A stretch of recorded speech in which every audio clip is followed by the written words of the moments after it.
Hello, everyone, and welcome back to another episode of Fueled by Progress, hosted by me, Mark Joseph Szymanski. Today in MJS Studios, we have Jeff Fieldhouse. How are you, brother? What's going on? I'm doing good, man. It feels good to be back in Crafton. Like I said, it was weird. Like almost a little over a year ago, we probably were passing each other. I had no clue. But I really like the area and I like the setup, dude. Thanks for having me. Yeah, absolutely. I appreciate it, man. It's a pleasure to meet you. We've done a little bit of talking here already because we're so similar in a lot of ways, and like eerily similar, like you mentioned there with the location and stuff like that. But I appreciate you coming on the show, man. Mm-hmm. And like we mentioned, it's probably just going to be a continuation of our conversation we were just having. So if we, for the people that don't know you, though, I don't know how they couldn't know you because you are doing a lot of cool stuff, especially in this area and beyond here in the grand scope of things digitally. Just give a quick like summary of like kind of the stuff that you have going on right now. Well, my name is Jeff Fieldhouse, like you said. I do stand-up comedy, but within the last like pandemic year and a half, I've only done it like 2 or 3 times. So we've transitioned that a little bit more into the podcast, which I started a little over a year ago. And it's called the BabyFace Assassin. And we interview comedians, musicians, artists. We've had doctors. It's literally kind of anyone that I am around in life and I think is really interesting. And you feel like you don't really get to hear their backstory the way I feel like they should. Definitely. Because when I started the podcast, I would do like all art show with my friend Ty Danzuzo at his bar, and we would do 3 comedians, a live art on stage, and then 2 music guests. And at the end of that, I would be like hanging out with all the artists, and we would have these like crazy conversations, and people would be telling their stories, and it's so interesting. And then they'd be like, all right, peace. And no one knows this about them. And I would see them on other podcasts or other things, and they would just be promoting. They wouldn't be telling these things that I feel like would get people to really want to be interested in them. So my girlfriend Danielle and I, we love podcasts, and I was like, I want to have a little bit more than stand-up comedy to where if someone sees me and they're like, oh, I think Jeff's funny, and then they see I have a podcast, they're like, oh, he's funny, and this is interesting. Like, he's showing the people that he's actually around. So I just wanted to create a space where it's almost like a green room conversation for these artists, and it's kind of grown a little bit into the way we wanted it, which is really cool, which we can kind of like sew together a couple people in Pittsburgh. Like, there's been multiple people now where we've had on the podcast, and they've either collaborated after or are now friends, and that's like the ultimate blessing, you know? Definitely. That's dope. I mean, you're making your own community. You're a little, like you said, a little green room, little think tank type of thing where you can have people on and then they follow your show and then they see other cool people and, you know, like you said, they collab and everything. That's dope, man. I am very excited because, you know, a little selfishly, but I think there's a lot of people out there that can relate to this that, you know, we're kind of doing similar things. So, like, I think this is going to be like a cool conversation to kind of pick each other's brain, maybe provide some value to the audience as well, because this is such a cool thing. Like, you know, like if you just step back and think about it, just having a space, like we said, to talk and create something that's your own. It doesn't have to be a podcast. It could be a YouTube channel. Like, you know, we put our stuff out there. This, you know, it's all the same. Video, audio, just these ways where we can continue to pass on, you know, tell people stories, pass on ideas, give our perspectives, because I think more communication is definitely a bonus. So, you know, like I have a really you know, straightforward question to you. How did you name that podcast? So growing up, I would always grow up like around older people, and I went to the Boys and Girls Club in Millville. Yeah. And I found myself not really hanging out with the kids my age. I would either be with like the older counselors or try to like make the older kids laugh. Yeah. But when you're with those group of people, they're cut-ups. Like, they'll call you out and you get put in your place. Yeah. And so I would like come back with something really hard, and they're like, Jesus, all right, like Babyface Assassin, like calm down, because I had like a baby face, but I would have like these witty retorts. But it's like, dude, if you're getting hit like 15 times a week with these jokes, you got to think of something. So by Friday, like, I'm hitting you. And so that was kind of a thing to where I felt like that transition, because I started comedy like at 19 years old. And whenever I would go to most open mics or to most shows, it would be that Babyface assassin mentality where they'd be like, oh, who's this Babyface? Like, get out of here. You don't belong. And I would kind of have to like assassinate those thoughts and like do well, or like call them out and kind of prove my spot. So it's kind of always kind of blended with my style and how I've kind of navigated my way through most things. Yeah, definitely. I hear you. Yeah, it's always interesting when you start to hang out with like different groups or different, like outside the box there. I guess that has obviously been a huge thing for you in your comedic career, right? So like, how old are you now, by the way? 24. No, 25 actually. 25. Yeah, last year was like felt like a blur. Yeah. I'm 25 now. I feel you. Yeah, same here. So like from that time, like, and let's maybe like jumping around, but like the comedy career, like give me a little bit of, you started when you were 19, and I know last year, like we said, has kind of been like just kind of a wash in a lot of ways, but like what what inspired you to do that? How did you kind of get into it? What are some of the things that you've really, learned from it or just liked from it and things like that? Well, growing up, I never was like into sports or really like keeping stats. Like I never was into it. My brother would always laugh. He's just like, it's so weird. Jeff just doesn't give a shit about this. And I was like, I just can't. Like my favorite things were just like comedy movies and stand-up comedy. Yeah. And I loved it so much. Like instead of knowing a stat of like how many touchdowns Tom Brady scored, I know like how many like Wes Anderson movies he directed and stuff like that. Yeah. And I would know the editor of certain movies. And I thought it was so cool when I was younger that they'd be like, if you've seen a bad movie, you should look who the editor is. Don't always blame it on the director. And I was like, what are these behind the scenes layers? And the more I would find my favorite movies, I would notice a lot of them were comedians as well. And they had a good range of that. And I just always loved stand-up comedy, and I just thought it was like the coolest way to express yourself. And it was like my version of a rock star and my version of like a sports athlete. Like those guys up there just being able to like speak their mind, have like that campfire effect. And I always like tried to be funny at like a young age, and I would try to get those moments. And I felt like, not that it was plausible, but it just felt like something I really wanted to do. And I had a friend in high school named Lexi Warner, and it was the first time I ever did it. I think I was 17, and she told me that she found an open mic, and she signed me up for it, and I was like, fuck. Because I've always said I wanted to, and then I did it, and like 2 or 3 jokes went well enough to where I was just like, that was awesome. And like my brother was there, all my friends showed up, and it was like probably half the reason because they were there. But it was just one of those things where I was just like, oh, this is a little plausible in the sense of like, I want to do it again, because it could have went bad. And then after that, it was my senior year of high school, and I wanted to go to film school, and I couldn't get into any like the Pittsburgh film schools, but I got into a Florida film school, and I knew that like if I didn't leave Pittsburgh, I would have just kind of been the funny friend. I don't think I would have went to more open mics or did that at that point. I think I would have been fine just kind of being stuck. So I looked at that Florida exit as like, all right, I'm going to be away from my friends, outside of my comfort zone. And when I got there, I literally wasn't around anyone. It wasn't like a college campus. It was like a trade college. And I lived in an apartment like 20 minutes away.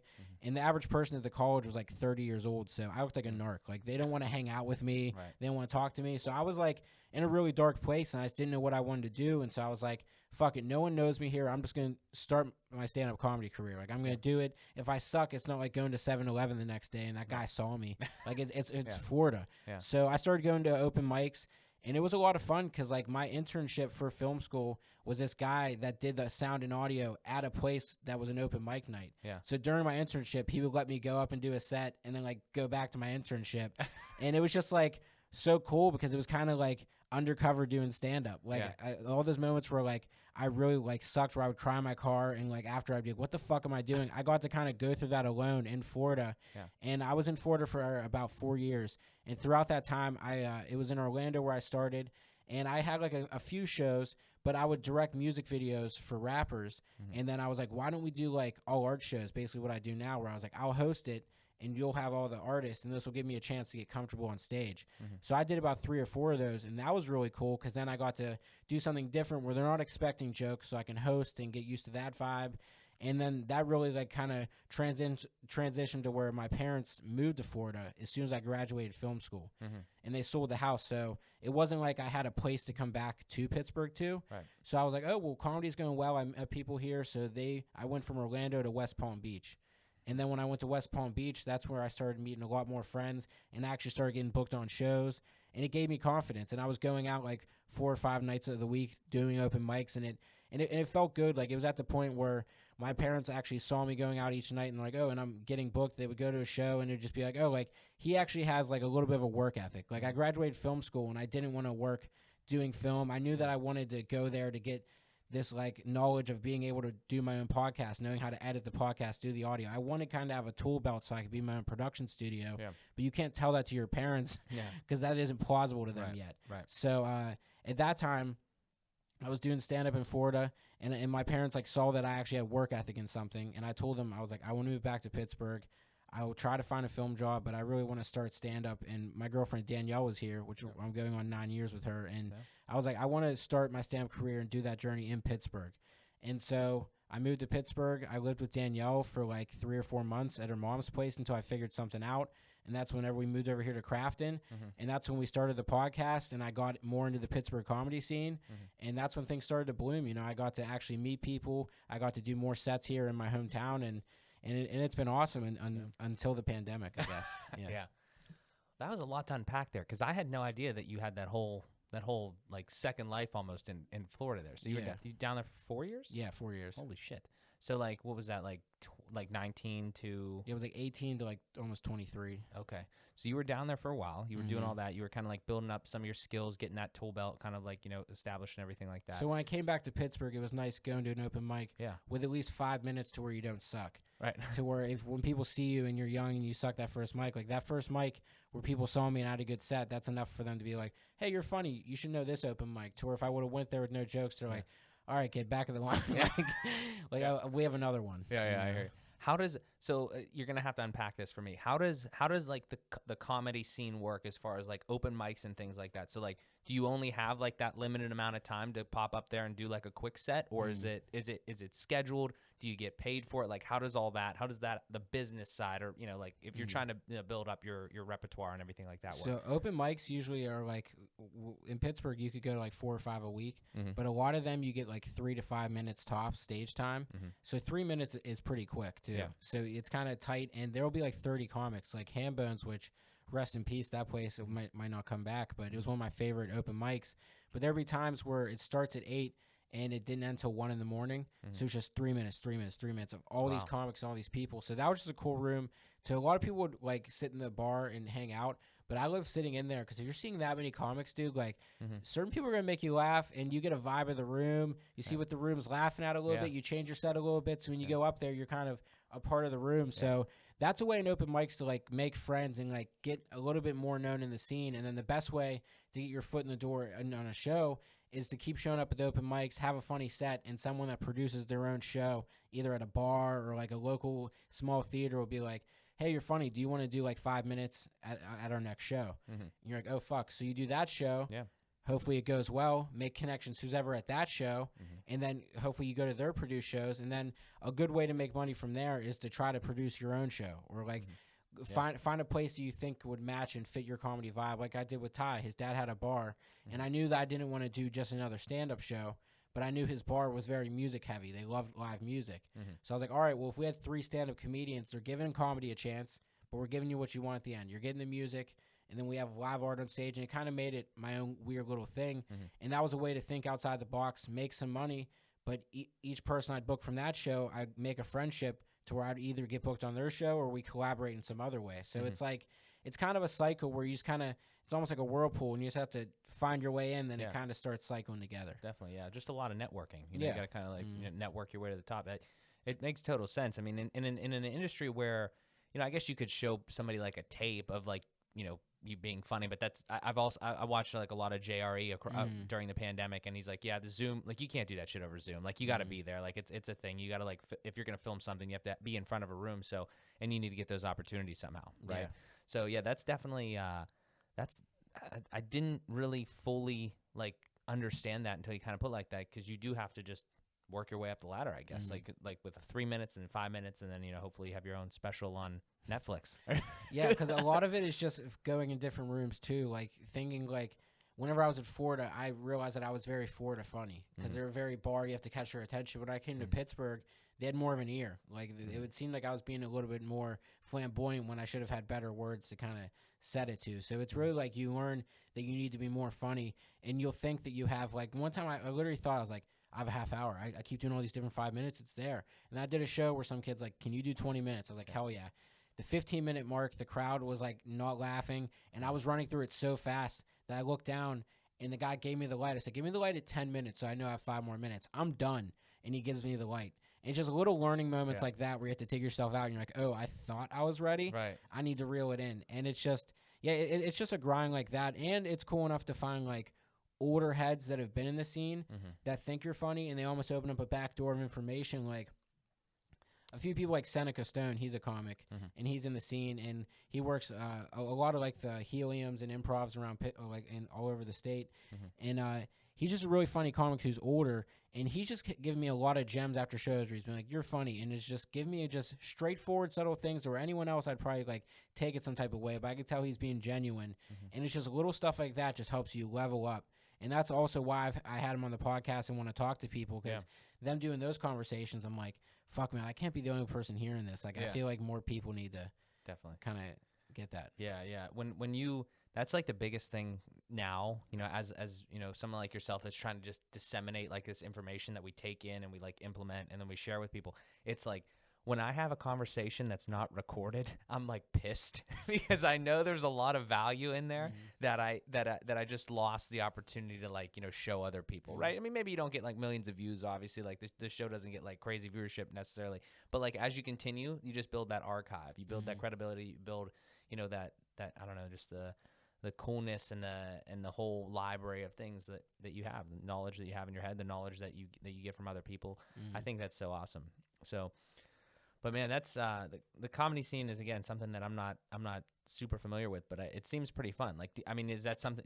Is that your passion? Would you say you enjoy that the most? Yeah, definitely. Yeah. I think stand-up comedy and the podcast are like my two favorite things because growing up, I loved watching Howard Stern, especially like his long-form interviews. Like his ability to where the people respected him, and that's how he used that respect they had for him to ask like the most wildest shit. And they were also fans of his show, so they didn't want to let the other fans down. So they would just release all of this shit, and it's just like, how is he so good? And then I would be young, and I would watch his before show stuff, and he would have 3 producers being like, well, last month she said she was at this place, and she was actually with this guy, and he's getting hit with, he's just jotting stuff down, and that's why when he's so in the moment, he has all this prep, and that's what I started doing before the podcast, is just prepping where I'll go on someone's Instagram and be like, what I like about it, and I'll bring up their My Story that day, and you see them light up in the sense of like, oh, we're in the moment, we're talking about something today, I'm comfortable with that.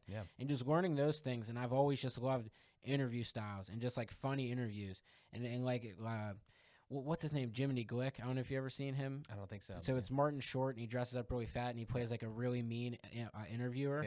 And it's just like funny take on like the Tonight Show interviewer where he's just an asshole. And I've always just been so inspired by like comedy and interviews. So like, yeah, these two things are definitely like my most favorite thing in the world. Yeah. Definitely good shit, man. So is this something that like are you full time on this? Like, is this what all of your time goes to, like the podcast and comedy and everything? Well, obviously now it's a little weird with the pandemic, I guess. But is that like what you're doing? No, pretty much during the week, like Monday through Friday, I do like shipping where I like deliver stuff. And that's my job. But besides that, it's like day job and night dream. So as soon as I'm off work, it's the podcast. We usually do like 1 to 2 podcasts a week. Good shit. And then with stand-up comedy, that was a little bit more frequent where it would be like at least 3 mics a week. And then I would hope to have like a show or 2 on the weekend. And so, so like this pretty much my full time in the sense of like when I'm off work or any of my free time, it's pretty much going into all you're this. Hustling. Yeah, I mean, that's the grind and the hustle thing, especially because like I was in a similar situation where I was working a job and I was like, okay, I'm just going to say fuck this and try to do it. And right around the pandemic. So that was kind of interesting. But that type of thing is there's so many people out there that are in a position, maybe they have a job, right? And they don't really like it. And then, but they're like, well, I have this other thing that I enjoy. How do I get to do it more often? And they don't realize that the way you get there is doing exactly what you're doing. Like you're working constantly on, you know, like a day job to pay the bills. And then also, you know, ramping up the side hustle. That's going to be the long-term thing because this shit takes time. Like, you have to plant those seeds. So many people don't realize like, I had a realization. I was like, how does shit get done? Like a year ago, I was like, there's so much shit happening. So many things you can put on the back burner, but how does it get done? It's like, if I just do like 2 things towards that goal a day, I'll at least have one other thing I need to check off tomorrow. So you just have to set up the future you in the sense of doing something like that. And that goes to a merch drop we're trying to do, which is day job and night dream. There you go. You just have to have a day job and a night dream until that switches. And you got to be humble about having the day job. You know, you have to say like, yeah, I know this is paying the bills. Like one of my favorite comedians, Joe Mackey, he still works for a very good company as a touring comedian because he's like, I like having dental. Like just little things like that where he respects himself and he knows what he can have. And if I have a job like I have now where I'm delivering, I'm in my car, I'm listening to podcasts, it's the type of job I want to do. Before I was serving. And I probably wouldn't have got out of that job unless the pandemic happened. And now this is a new job where I can literally deliver. I'm done literally the same exact time as Danielle, and then I have literally all of my day to do creative stuff in the other sense where I would have been serving all day. I would have been emotionally drained from all the other people. So it's really been a switch in the last like 6 months of like switching me into this job to where when I get off, I have even more energy than I needed for that. And I can work on that. I can listen to the podcast. I can listen to other inspirations while I'm at my job, to which before I was really spending 8 hours giving too much energy. Yeah, Yeah, dude. I have this saying that I kind of do once in a while. Like I'm trying to associate it with the show to a certain extent, but it's like, what's the alternative? It's like, seriously, are you just gonna fucking work at your job, a job that you dislike, and you go home and you just like watch Netflix, you just chill out or whatever. And by all means, if you need a mental day, do that, right? But if you, it really kills me when I see people that are upset and they're miserable, and you can see that they're just like, they're not happy in the place that they're at, and they're not taking those steps to move forward. Like, just hustling at night, doing like, exactly. I love that brand. I love the merch shop. Oh, Tell me more about that. What's the plan there? Well, I just want to team up. We're in the middle. That Vin Diesel guy, I wanted to team up with him and just talk to him about cool design works to kind of figure that out. Because I always liked like the DreamWorks logo, the kid on the moon. Yeah. And if I could do like a day job night dream where it's something with the like sun and the moon. But in like the actual first limited edition merch drop that we did, which is called Future You Will Thank You. Mm-hmm. And that's the whole thing that we talked where it's a mixture of both things, like doing something the night before so when you wake up the next day, you're like, oh, yesterday Jeff gave a fuck about me. Yeah. Because a lot of things can't go right now. So those are just things where, like you said, I'm having these conversations that aren't recorded. And it's like, damn, I wish I would have said that. Mm-hmm. And so now I just do side tabs, and now during my interviews, I always have written down Future You Will Thank You. And if it applies somewhere in the conversation, drop that little blessing, and let's see how it applies to the other person. Definitely. Yeah, totally, man. I'm all about it. Like, I mean, so that was a big thing for me too as I was going through. It was like, you have to find, you can't like rely on like motivation and shit like that, but you got to find something to stick to. Ultimately, you got to find it within yourself and, continue to get better as you go and like, motivate yourself. Self-motivation is really, I think, the key. But it does help though when you can find either something to latch onto that's somebody else's or make your own, like just like a mantra just to kind of live by, right? Like fueled by progress, future you will thank you, like something like that where it's just keep going, like just keep moving forward, keep, like setting goals and moving towards those things, because when you have that sort of a plan in mind, it really, I don't know, I just think it starts to self-manifest in a lot of ways. No, it does so much because you, like you said, manifest. You don't realize how much your mind does that. Yeah. And like one of the funniest quotes is like, I've been through so many horrible things that have never actually happened. You know, like all these things you set up in your brain, you're wasting all that energy. And I feel like having that mindset where you can have those little mantras to snap you out of it. Yeah. You need it, man. You need it to be on your path. And the way I say is like, if it sounds corny, it's probably because it's hard. So like most people, like, that's corny, dude. And it's like, okay, well, call your neighbor, be nice, asshole. Like these things you call corny are actually going to help you level up to hopefully where you want to be. And it sounds easy, man, but it really just goes back to do whatever fills your cup. Like if you like playing video games in that sense, maybe find a way where if you don't want to show your face, can you do like, this goes back to the whole monetization thing, but maybe not even in the monetization sense, just filling your cup. If you want to come home from work and you want to play video games, play your video games, but try to find someone else. Like try to go back that old Xbox days. Try to find a new community so it's less in yourself, you know? Yeah. So not even the monetization thing. Just try to find something that will fill your cup. In either way, whether it's money or happiness, you're winning. Definitely. I've been talking about this a lot recently too, is this idea of, depending on, I guess, how you're brought up, like your influences from your parents or just any sort of external force. I know for me, the big thing was go to school, go to college, do well, get a job, go do whatever, right? And get a salary job that pays, X amount per whatever. And the thing is that I've started to realize that I do not think money necessarily brings happiness. You could get more things, you could get more money to buy nicer things, but if you're miserable 9 or so hours of the day, what the fuck is that? Like what kind of life is that, right? So I've realized though that if you target something that makes you happy, makes you fulfilled, and makes you content, and you work on that all the time, not only do you have way more fucking energy because you're just like always ambitious and always trying to do things, it's always going to lead somehow to money if you want to make money out of it. There's so many, like people today, I think a big problem is they have parents in their ear that don't necessarily understand. And no shit to my parents or anybody's parents, but I just think in general, this is just the times we're living in. I'd love to get your perspective on this. There are people today that are growing up with the most amount of technology we've ever had, right? Our supercomputers in our pockets and shit like that. Many ways to make it, drop shipping, build a brand, Shopify, $30 a month. You can have a website, like shit like that. There's so many opportunities for and a low barrier of entry to just do something, anything you could want. And we just are sticking to this old way. It's like, no, you got to be like traditional. You got to do this, that, or the other thing. And I'm so happy that more people are kind of breaking free from that, because I think if you focus on what makes you happy, makes you fulfilled, then you can, it'll take some time, as we can see, it like for both of us, like it just, it's kind of like a slow burn and like a slow roll up the hill. But once you start to hit some stuff, like, once you start to like, pop out more shit, or, you have big guests, or you have different things like that, or maybe you hit some sort of like gold mine, whatever that figuratively is, you just shoot up.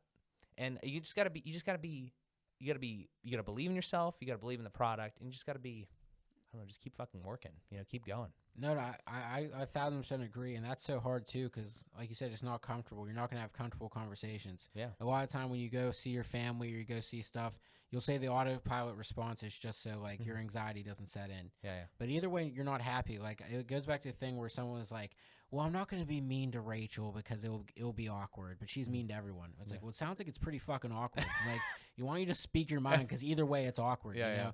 And either way, like you're pretending for your parents, and it goes back to that wearing a mask thing. And like, don't get me wrong, those first like almost year when I was first back here, living with Danielle's, going to open mics, not figuring my shit out, it was pretty awkward phone calls where I just didn't want to. You don't have that confidence, and they can tell in that. And it goes back to them being raised in their parents' anxiety, and that's like generational anxiety of them being like, they just want you to be good, and they're just like, what the fuck you're doing is that tribe mentality. They see you running away from the tribe, like, what the fuck are you doing?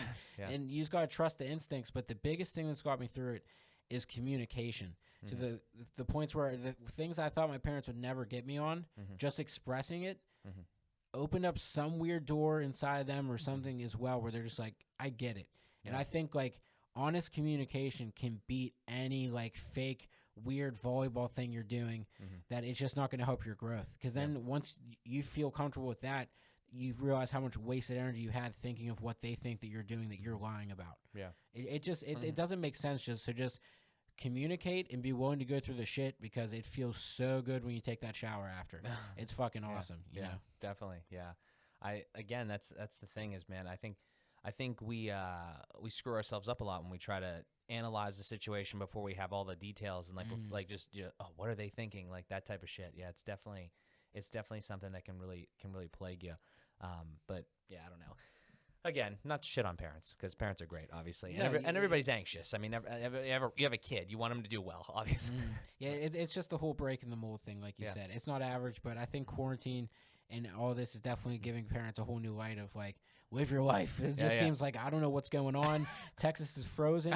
You know what? Be an artist. Like I don't fucking know, dude. I'm scared. Like I think this is like we don't have much time trip. Like this is their like dropping acid in the sky. Like they're like, okay, dude.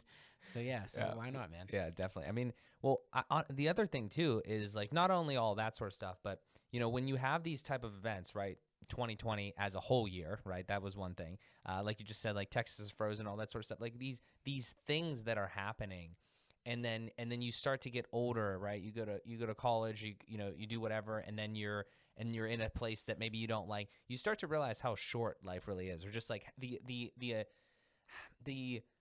how important it is to value every day. I think I just tweeted this today or something, but it's this idea where if you're constantly saying, oh, I can't wait until Friday, or I can't wait until the weekend, it's like you're definitely doing something wrong, because I was like that. I was looking at the clock. I was like, is it 5 o'clock yet? Is it 5 o'clock yet? And then like, is it Friday yet? Is it Friday yet? It's like you're wishing your fucking life away. Like, what are you doing? And then on Friday they're there and they're like, well, it's almost Monday. And it's like, what the hell? Like, they just carried that like existential dread. But no, definitely being in the moment is so slept on, because it's just like, it really forces you. But it's so hard. It's like going to sleep without any rain noises. It's just like the demons are just like, remember that time you were stupid? And it's like, oh, fuck. It's a lot of vulnerability. Yeah, definitely. I hear you. I mean, the whole time here, I think this is a big motif that a lot of people have gone through, like, relating to the pandemic, relating to just the weirdness and the weird feelings that everybody has had, I guess, throughout this. We were talking about it a little bit before the show. What was your experience, or like, what can you kind of like, I don't know if you've touched on in any of your episodes, but like, what are some of the things that, coming out of this, you value more, or some of the things that you kind of like went through? Because I know everybody has felt the same way as we were talking about before. Like, you have super highs because you're doing cool shit, and then you have kind of super lows in a way because you're like, oh, fuck it, am I doing enough? I think about this literally every single day. It's like, oh, I got to do a podcast, I got to do another podcast, I got to edit it, I got to build a website, like this, all this other stuff. and then it's like, oh fuck, I'm not doing enough. Like I didn't finish enough, and I write it down. It's like a list, but I feel like I could have done more. So I don't know. Just if you want to kind of touch on that a little bit. The start of quarantine was hard, like for everyone too, because the main thing was stand up. Because right before quarantine happened, that weekend was going to be my first comedy festival here in Pittsburgh. So I got accepted in the Pittsburgh Comedy Festival, and our all art show they asked it to be involved in it as well. So I was going to be hosting comedians from out of town at that, as well as performing in the festival. And as a comedian, like there's like we said, the notches that you want to hit and those goals. And your first festival is a big goal, and especially to be producing a show on a festival too, so you're really involved. And seeing my name on there, it was just a big deal, and it was cool because I was involving my friend Ty, who I started the show with, and his girlfriend Sarah, who does the art for all the shows. She was going to be involved. So like my first comedy festival, I was involving my friend was going to be in it too. It was dope. It was a full circle, and then COVID happened, and it was just like it all stopped, and that was just a real big kick in the dick in the sense of like shit was just like. I just moved into our new apartment like a month into that. No, we were a week into moving in too, so we were like brand new spot for podcasts, and then like hit. So I just felt like from every direction I was just like motherfucker, dude. And then with work too, I was a server, so that was even scarier because I didn't know like what the financials were gonna be and stuff like that. So it was just a lot of hot water at first, where you just don't know what you're gonna do. And then, like, 2 weeks in, you're like, snow day. Like, it kind of feels cool, but then you're still under pressure. Yeah. And then that first wave, we were allowed back. The weather was nice, and I got into biking. And that's something that, like, if it wasn't for quarantine, I don't think I would have ever figured it out. Like, now that comedy wasn't a thing, I was like, what are some other hobbies that I like? And I bought a bike, and, dude, I was doing, like, 25, 30 miles a day, and it was just, like, so much fun. And I was exploring different parts of Pittsburgh. Like, I was riding through downtown, finding so many different back trails and spots of pictures. Whenever I was younger, my parents were like, that's too far, we're never going there. And I'm calling my dad, I'm like, I just biked here. Like, but it's just cool discovering that, and like the mental conversations I've had about that, and that those bike sessions are, I think, what helped me get into therapy is just having that mental therapy, and it helped me think about the podcast. So biking, that was a great thing that just helped a lot. And the podcast too, like we said, like being able to double down on that. Like I know a lot of people that didn't start a podcast, didn't have anything without stand-up. They kind of feel like lost. And I was still able to contact and reach out to my comedy friends. I was still able to contact the people I would have met at the All Art Show and honestly connect with them better. Like I feel like this quarantine made everyone in Pittsburgh, like we said off camera, have to freeze and really fuck with each other. Like see who you're like in your atmosphere. And when we come out of this, I feel like it's going to be like a team effort, like finally. And before, everyone kept saying like Pittsburgh just needs to be more team-like. I think we just need to slow the fuck down. And now that things slow down and when stuff comes back, I feel like there's going to be a lot more outlets. So that was great. But the whole mental health side of it, like we said off, it was just like it was just like the pirate ship at Kennywood. Like 1 second you're up, the next second you're down. And a lot of it, like you said, is just being in the moment. Like my girlfriend Danielle, she does like affirmations in the morning and just like doing things in the morning, like meditating and just like little things for yourself recently. Like I like even like face care. Like in the morning I'll put on like face lotion, I'll wash my face and like do face masks and like just caring about yourself a little bit more, I think helps a lot, and it just made me kind of slow down. So I'm not saying I'm grateful for the pandemic, but I'm grateful for how everything's been going, especially compared to a lot of people's situations. Definitely. So I'm happy that mentally, and I at least have a place, because I know like we were going back to Texas and so many other places right now. Like as much as I want to complain about the things in my mind I'm worried about, there's people that like have real shit going on, you know? So I'm just grateful for the surrounding and outlets we have, you know? Definitely. Yeah, I mean, there's a lot of worse shit out there, but that's the thing though, is I feel like you got to try to be as optimistic as possible with any situation, and this was a bigger one, obviously, because it affected so many people. But it changes so many people's routes. There's people that might never do their career that they were in again. There's people that might. There's businesses that sell their buildings because they're like people can work at home. There's like, I forget who said it, but they said like if you think COVID was bad, like the aftermath of it, like walking through and seeing those old towns that the small businesses aren't there anymore. Definitely. Like it's definitely gonna have a change. Like it was a whole shift for good and for bad. I feel like it put a lot of people in the right direction, and it hurt a lot, you know? Definitely. Yeah. I mean, again, too, I'm probably in a situation that it didn't like hurt me the most. So again, I can't really comment on the people that it did. But the one thing that I do really want to stress, because when all else fails, I really think this is the only thing, is just your fucking mindset. Like, you know, like that's the only thing that you can control. I'm not a religious guy, but like there's a serenity prayer, and basically it says like, you know, only care about the things, only devote energy to things you can change. Don't worry about the other stuff, and understand like the difference there, right? So if you can't, if something is completely out of your control, try not to worry about it, because it's not, there's no reason to, right? You're just going to lose energy. You're going to get stressed. It doesn't matter. So totally understand though. I mean, you know, anybody that has a small business that no longer has that's awful. Anybody that has those types of things going on, heart goes out to them. But again, at the end of the day, we're all just individuals, and we're all just like kind of trying to figure this all out every single day anyway, right? Nobody, no one person really understands more than the other person. Like you might be a little further along in the journey, but you don't really know, right? I mean, none of us know what happens when we die. None of us knows what happens before we're born, like all this stuff. So, and I don't want to get like theological there or whatever, but like, but again, the thing is when you're in that type of situation and you try to live in the moment and you try to, I feel like the best you can do is just try to make the best of it. You know, try to have a positive outlook on it. And, you know, like you said, well, maybe you're never going to be in that career again. But it also, I've heard multiple people say that this was the reason, like you said, that they picked up something else, and now they're enjoying their life a lot more. So again, I don't think you're ever going to get like you have to look at the good side of the coin, but it also goes back to the way you can mentally heal yourself. Like you hear so many people that when they like older people, when they lose a loved one, they start to pass away. Like a lot quicker, like they give up, and you just don't realize how much like that mental placebo effect, like in a hospital, like there's a lot of things that like a positive mindset, you can get healthier quicker. Like definitely your body, your chemicals will be in a better spot to react to these things. And when you kind of give up, your body feels that way too. So people just don't give enough, I feel like, credit to that. But also, could I go to the bathroom? Could we take one of those bathroom breaks? We absolutely can. We'll take a bathroom break. This isn't sponsored by Bathroom Breaks. I'm sorry. Sponsored by Bathroom Breaks. Sponsored by the porcelain. Okay, so we're back from the bathroom break. That was good. It's definitely sponsored by the porcelain queen there. Yeah, Charmin's, reach out. Yeah, Charmin. Yeah, hit the podcast up. Hit both of them up. We can do like a dual sponsorship. I did go number one.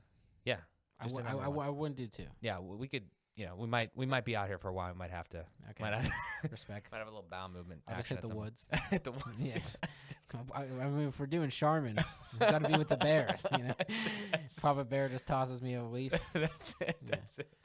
Oh shit. So where were we? I mean, we're talking about a bunch of stuff, the podcast and everything like that. I do want to kind of dive into that because I think that there's a lot of valuable content there because the podcast space is just blowing up. I mean, you got like the godfathers of it. You know, Joe Rogan, a lot of other people that have been doing it for a long time. And I wish like I could, I need to find something that I can get on the cutting edge of so I can like start it and get good at it. So then like you're like blowing up as like the whole industry is blowing up. But I mean, just the idea of it, you know, disseminating information, talking, having these conversations via, you know, obviously video and then audio in its most purest format is dope. Like if we want to, we can kind of go into it a little bit. Like I'm just interested as like a genuinely curious guy with a podcast, just kind of the setup and the things you have going on. We talked a little bit about it. We don't need to go like super necessarily nerdy, but we can go as deep into it as we want. Like what's your kind of thing there? Like when you started out, are you using like obviously we talked a little bit about the gear and everything like that, but like even the platform. So you're using like Anchor and everything to like kind of set it up and how to like, I don't know. So I use Buzzsprout. Okay. So that puts it on like Spotify, Apple, pretty much all the audio platforms. I put it out through there. Yep. But when we first started the podcast, I was just using like a blue microphone. Yeah. And we didn't film any of it. It was just audio. So I think like the first like 10 have just actually the first like 20 just is all audio. And you're up to 90 now, right? Yeah, we're up to 96, which is pretty crazy. Holy shit. Yeah, so every Monday, which is fucking hey-o. But no, so we just did it audio, and I would actually cut down like our conversations to 15 minutes. For some reason when I first started, I wanted it to be a 15-minute podcast because whenever there's a lot of people doing that small thing, that like the short window there. I liked it for some reason because in high school, I first started listening to podcasts, and my friends were like, what are you, a psycho? You're just listening to people talking in the car? But it was called the 10-Minute Podcast with all very cancelable people now, but Brian Callen, Chris D'Elia, and Will Sasso, which I love Will Sasso from Mad TV. Yeah. But it was just a 10-minute podcast, and it was just, I loved about it because it was 10 minutes, it was goofy, and it was straight to the point. And when I first started the podcast, I was like, no one really knows me. They're not going to listen for an hour. And I didn't really know exactly what I wanted to be. I was just figuring out what it was to actually interview. For what I figured out now is just about what I think is important. And before it was like a little bit more talk showy. And then I realized I was like, okay, Will from Taylor Gang, Wiz Khalifa's manager, he reached out to me randomly and he was like, yo, I love your podcast, what you're doing. You have to do video. And I was just like, holy shit. I was like, fuck, well, we have to do video. So I got my Canon camera and we started filming the episodes. And that was whenever I would put up like an hour-long episode. And we noticed more people starting to like want to be on / more things happening. So that was sick. And it was just cool as hell that like he reaches out. And it shows why people like him and Wiz are so successful, because they really have their ear to the ground and they like give people game who are just coming out. He didn't have to reach out at all. So us filming it changed from me cutting it a bunch, because I was like, well, I'm not going to cut it at all. I'm going to kind of keep it stretched out. And we still had the blue mic, and it was just one far camera. And then when we moved to our new apartment, that's whenever I wanted to kind of step the game up. And within probably the last like 10 to 15 episodes, we now have 3 cameras, to where it's just a close-up for them, close-up for me, and then a wide shot like we originally had. And I just feel like that adds for more moments when they're like talking about more personal moments of their story. If you can see them, I've heard a lot of people say the new setup, it looks like they're talking to you, like you're on the other side of the couch looking at them. And I always love podcasts like Rick Glassman, Take Your Shoes Off. And then there's just a lot of podcasts that I like that they have the 3-camera setup, and it's just a little extra production value. Like you said, there's a sea of podcasts. So seeing that little extra just shows, it gives you a little bit more personality, I feel like. Definitely. And we got new microphones too. Like I bought like nice actual microphones to hold. So the audio game was stepped up for the like listeners. So those little upgrades have really been me being able to add a little bit more character, especially editing the podcast. Because when I'm sitting there and it's just one frame, I'm not really worrying much about how the conversation looks. I'm just watching it. But now that I have 3 shots, it's a close-up of them, close-up of me, wide shot. You can kind of have a little bit of artistic ability of like they're saying something, you can like get their head nod and do a wide shot to see when we're both connecting on something. And it's really like you can add a little bit more of yourself. And so the more I realized that I upgraded, the more I could put myself into it. And that's why more people, I think, have been fucking with it. Because the more of myself has been able to kind of fully go out into the product. No, absolutely. I 100% agree with that. Adds more production value, makes it look more legit. And it just provides for a better experience, really, at the end of the day. Now, I want to hit on this point because I think it's really important, because it's something that kind of echoes back to some of the other conversations that we had earlier, is currently right now, like your workflow in a sense, you know, that's all the gear, that's the technical side of it. Your workflow, let's just walk through it, because I'm not even going to assume anything. I just want to hear from you. What is your workflow from literally no guest to published podcast? So I'll just go. So once I have the guest, and so once the podcast's done, like it's recorded, we'll say that, and we have all the files. I'll go to my computer and I'll take both files from I'll take all 3 files from all the video, and I'll take the audio file, and I'll match it up. So then I'll match it up. I'll edit the whole entire podcast, and while I'm editing the podcast, if I see something that could be like a potential clip or is like a good moment, like Danielle Bernick, my girlfriend, she sits down next to me, and while we watch it, if we like a moment, we'll write down the timestamp, and we'll kind of write like a little quote saying what it is, and we'll clip that out, and we'll edit that for later. So I'm like, all right, well, I already have a promo clip for that episode, so it'll be like episode 96 promo. Put that aside. At least try to get 2 or 3 of those. Podcast is edited. Once that's done, it's like, all right, I need to make the promo and the thumbnail. So then I'll go make the promo, make the thumbnail on Photoshop, make that line up. And if you see on our Instagram, it's like this purple wave, and we do 2 videos, so it looks aesthetically pleasing with all of it. So I do the promo, and once the promo is done, I leak that, like I put that into a folder, export from the video to the audio, so I get the audio aside, so I have that all in a folder, so it's like 96 video, 96 audio. And then I do a new coming up, so at the beginning of the podcast, I'll show like a juicy part, and it says coming up. So I'll cut that clip, so it literally has like intro, promo, thumbnail. And then that's when I'll go on Buzzsprout, upload the audio, type in the description, do all that. And while I type in the description, that description usually ends up being the Instagram description. So I'm like, all right, setting up the future me, because before I wouldn't type that description. I'd get to Instagram, I'd be like, I'm drained out from doing 50 things, and now I'm trying to think of a caption. But if I think of it right then and there after I watched it and edited it, I'm like, oh, I can put together like a little description. So I do that, and then once it's uploaded to all the platforms like YouTube, Facebook, all that, that's when I airdrop all the like video clips and the promo to my phone, and then I'll like upload them all as drafts on my thing. So I do a Polaroid picture at the end of the episode. I'll get that uploaded on the Jeff Fieldhouse page. So that's a draft for Monday when we drop it. I'll get all the clips and promo all drafted up. So that week, the future me, it's like Monday, we drop the promo, drop the coming up clip on the My Story. Wednesday, we drop a clip. Saturday, we drop a clip. Guest on Saturday, have all this footage, get everything ready by Sunday night on one drive. It's all ready for Monday in the next week. And it kind of just, it's a cycle like that. And I have it down to a science to where, like, it sets up. Before, I wouldn't edit the clips the midweek. You're like, I don't even know what clip I want to use. And it's like doing it all at once in one mass thing. Like, there'll be a lot of days where we'll record the podcast usually at 1. It's done around 3. We'll go eat something, get dinner, and we'll come back, and we'll just edit it that night. And just so you know it's done, you're still in the moment. You remember things, you're laughing. You're like, what the fuck did we say there? We want to check it out. We'll get it done there. And it's just sick, and it seems like a lot, which it is, but it's fun as fuck. Like, you're really putting together a puzzle piece of your own creation, and at the end you have, like, actual gems and something cool that you would watch. My main goal is, like what I watch it. Like, I'm a YouTube head. I watch it more than TV. So when I search this, and it's starting to blend into something where at the end I'm like, fuck, man, this is cool. Like, this is what I think is cool, and I feel like that's all that matters. Definitely, yeah. I'm so happy that you went through your workflow there because I know it probably sound boring to a lot of people. I don't think it's boring at all. But hopefully we didn't bore anybody. But I don't think we did, because the reason is, like, the thing that I want to hit on. If you went through that and you didn't really understand, because maybe you're not a podcaster, you don't know, like, some of the things that we're talking about there. The thing is, you got to realize that when you are on the consumer end of something, you just see the end product. Like, you see the clips, you see the posts, you see the actual video, and maybe hear the audio, but you don't actually see that whole workflow.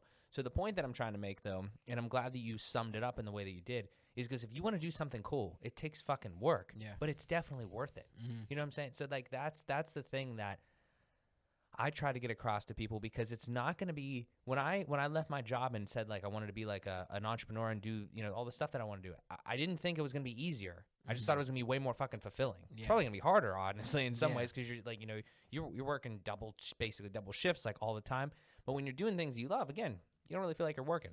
So I feel like I'm actually clocking in. Like, the first job is like, it's like, all right, this passes, so, like, I know what I need. Like, I don't want to be a piece of shit at the end of the day. Like, I know, like, I want to be able to pay the bills. This job is just enough to where I work the exact amount that I want, where I know bills are covered, food's covered, future's me covered a little bit. Cool. And I'm diving into that. And that's the hardest part that Vin Diesel said, is just you have to pretty much find everything until something clicks, and then just dive full force ahead, dude. Yeah, I love that episode of Vin Diesel. Yeah, he's my boy. He's he's funny. Yeah, that's good. That's good shit. I mean, but you have that through every episode. I mean, you have all those. Everybody has their own perspective. Everybody has their own things that they've been going through, and it's dope, man. I mean, like, it's I know you've enjoyed it so far, and I know that it's had an impact on a lot of people. Well, thanks. So that's the coolest thing is literally we'll have people hit us up, and they're just like, dude, this episode is cool. We'll put a clip of, like, the advice for the listeners, and they'll message us, and they'll be like, I needed that today. Yeah. And that's literally, whenever I was in Florida, the main reason why I started doing stand-up and I started doing music videos is because I would listen to podcasts like You Made It Weird. I listened to podcasts like WTF with Mark Maron. And the comedians or the artists on there would tell their stories. And it would be like, when they started their passion, they were in the same down-out place I was. So I was like, dude, I'm in this position. Like, I need to double up. And so now I can make a podcast where I was able to get out of that first little hole, and the blessings that I got from that I'm sharing, and other people able to connect to that and hit you up. That's, like, the coolest thing ever, dude. You're like, that's, like, the full cycle. And those are the true people that will definitely listen and be there and spread the word, like genuine fans, you know? Totally. So, like, with the podcast and everything, and like that as an entity, we'll say, and the brand that you're establishing with it, you got logos, you got stickers, you got, like, the whole product in and of itself. What are you trying to do? Like, what moves are you making as far as, like, moving it forward and trying to get it to that next step, if you will? Like do you have, I don't know if do you have, like, sponsors? Do you have things like that? Are you looking into that sort of stuff? Like, special guests, like, there's a million ways to podcast. There's a million and one ways to actually do that sort of shit. But, like, have you experimented with any of that yet? Yeah, we're actually going into a few different side routes right now. Where the one is, like, we have a series coming up where it's called BabyFace Does, where when people come in my podcast, like, they're outside their element and I'm in mine. So I'm going into their element. Like my first one, my friend Ty, he's a musician, and he's going to teach me how to make a song. Like, I'm going to make the beat, I'm going to sing, and I'm outside their element. So it's like BabyFace does what these people do.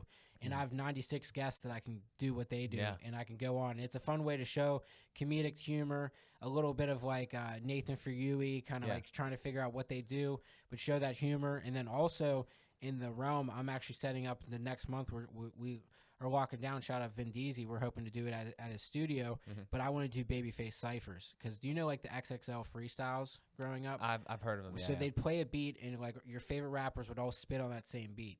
And I want to get DJ Yaz. She's an awesome DJ in Pittsburgh, and I want to get like 4 artists that would never feature together, all different, and they're all going to spit on the same beat in this cipher. And just like every other month, do a BabyFace cipher where I'm bringing these people together, and it's literally like a freestyle cipher around the music side of it.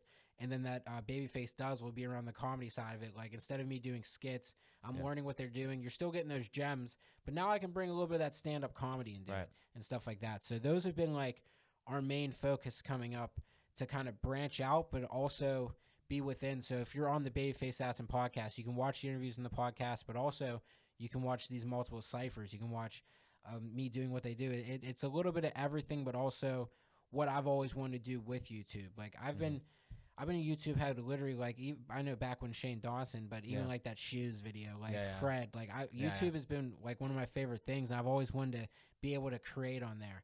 So I feel like this BabyFace is a good way to use those resources, but also kind of fulfill those sketches and weird things that I feel like wouldn't have had kind of a grasp that I needed. Definitely, yeah.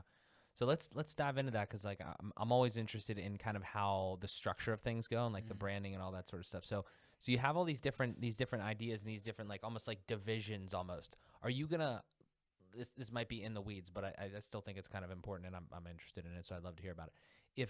If you like did one of those tomorrow, like you filmed like a video, or you filmed like the whole song, everything like that, or BabyFace does like an episode. Are you just gonna put it right on the same like channel and everything like that, and just continue to build up that same brand? It would be on the BabyFace channel. So anything BabyFace does or BabyFace Cypher, all on that channel, so it can be a home. Like at one point, my dream studio setup is to have a stage in the corner and then the host for interviews. So my music breaks can be a live fucking band, and I can do those ciphers where it's like all one. So it's like bringing that together. So these are just little steps.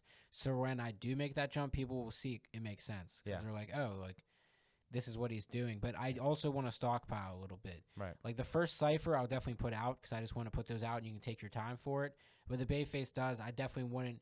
I like putting the idea out here and holding myself accountable, because hopefully people that watch the podcast will bring it up and say, like, when is that going to happen? And I've been saying BabyFace does for a year now. But with COVID and everything, like, you don't want to rush it. So I want to wait until I at least have like 5 and then put it out. And so strategically, you want them to have more. And I know as an artist, you have those things that you start and you tell people, and then a week later you do an episode, and then and it just doesn't feel right. Definitely. So I just want to take my time with that. But stockpile the BabyFace does. I think that'd be smart, because that needs to have a little bit of a structure and storyline.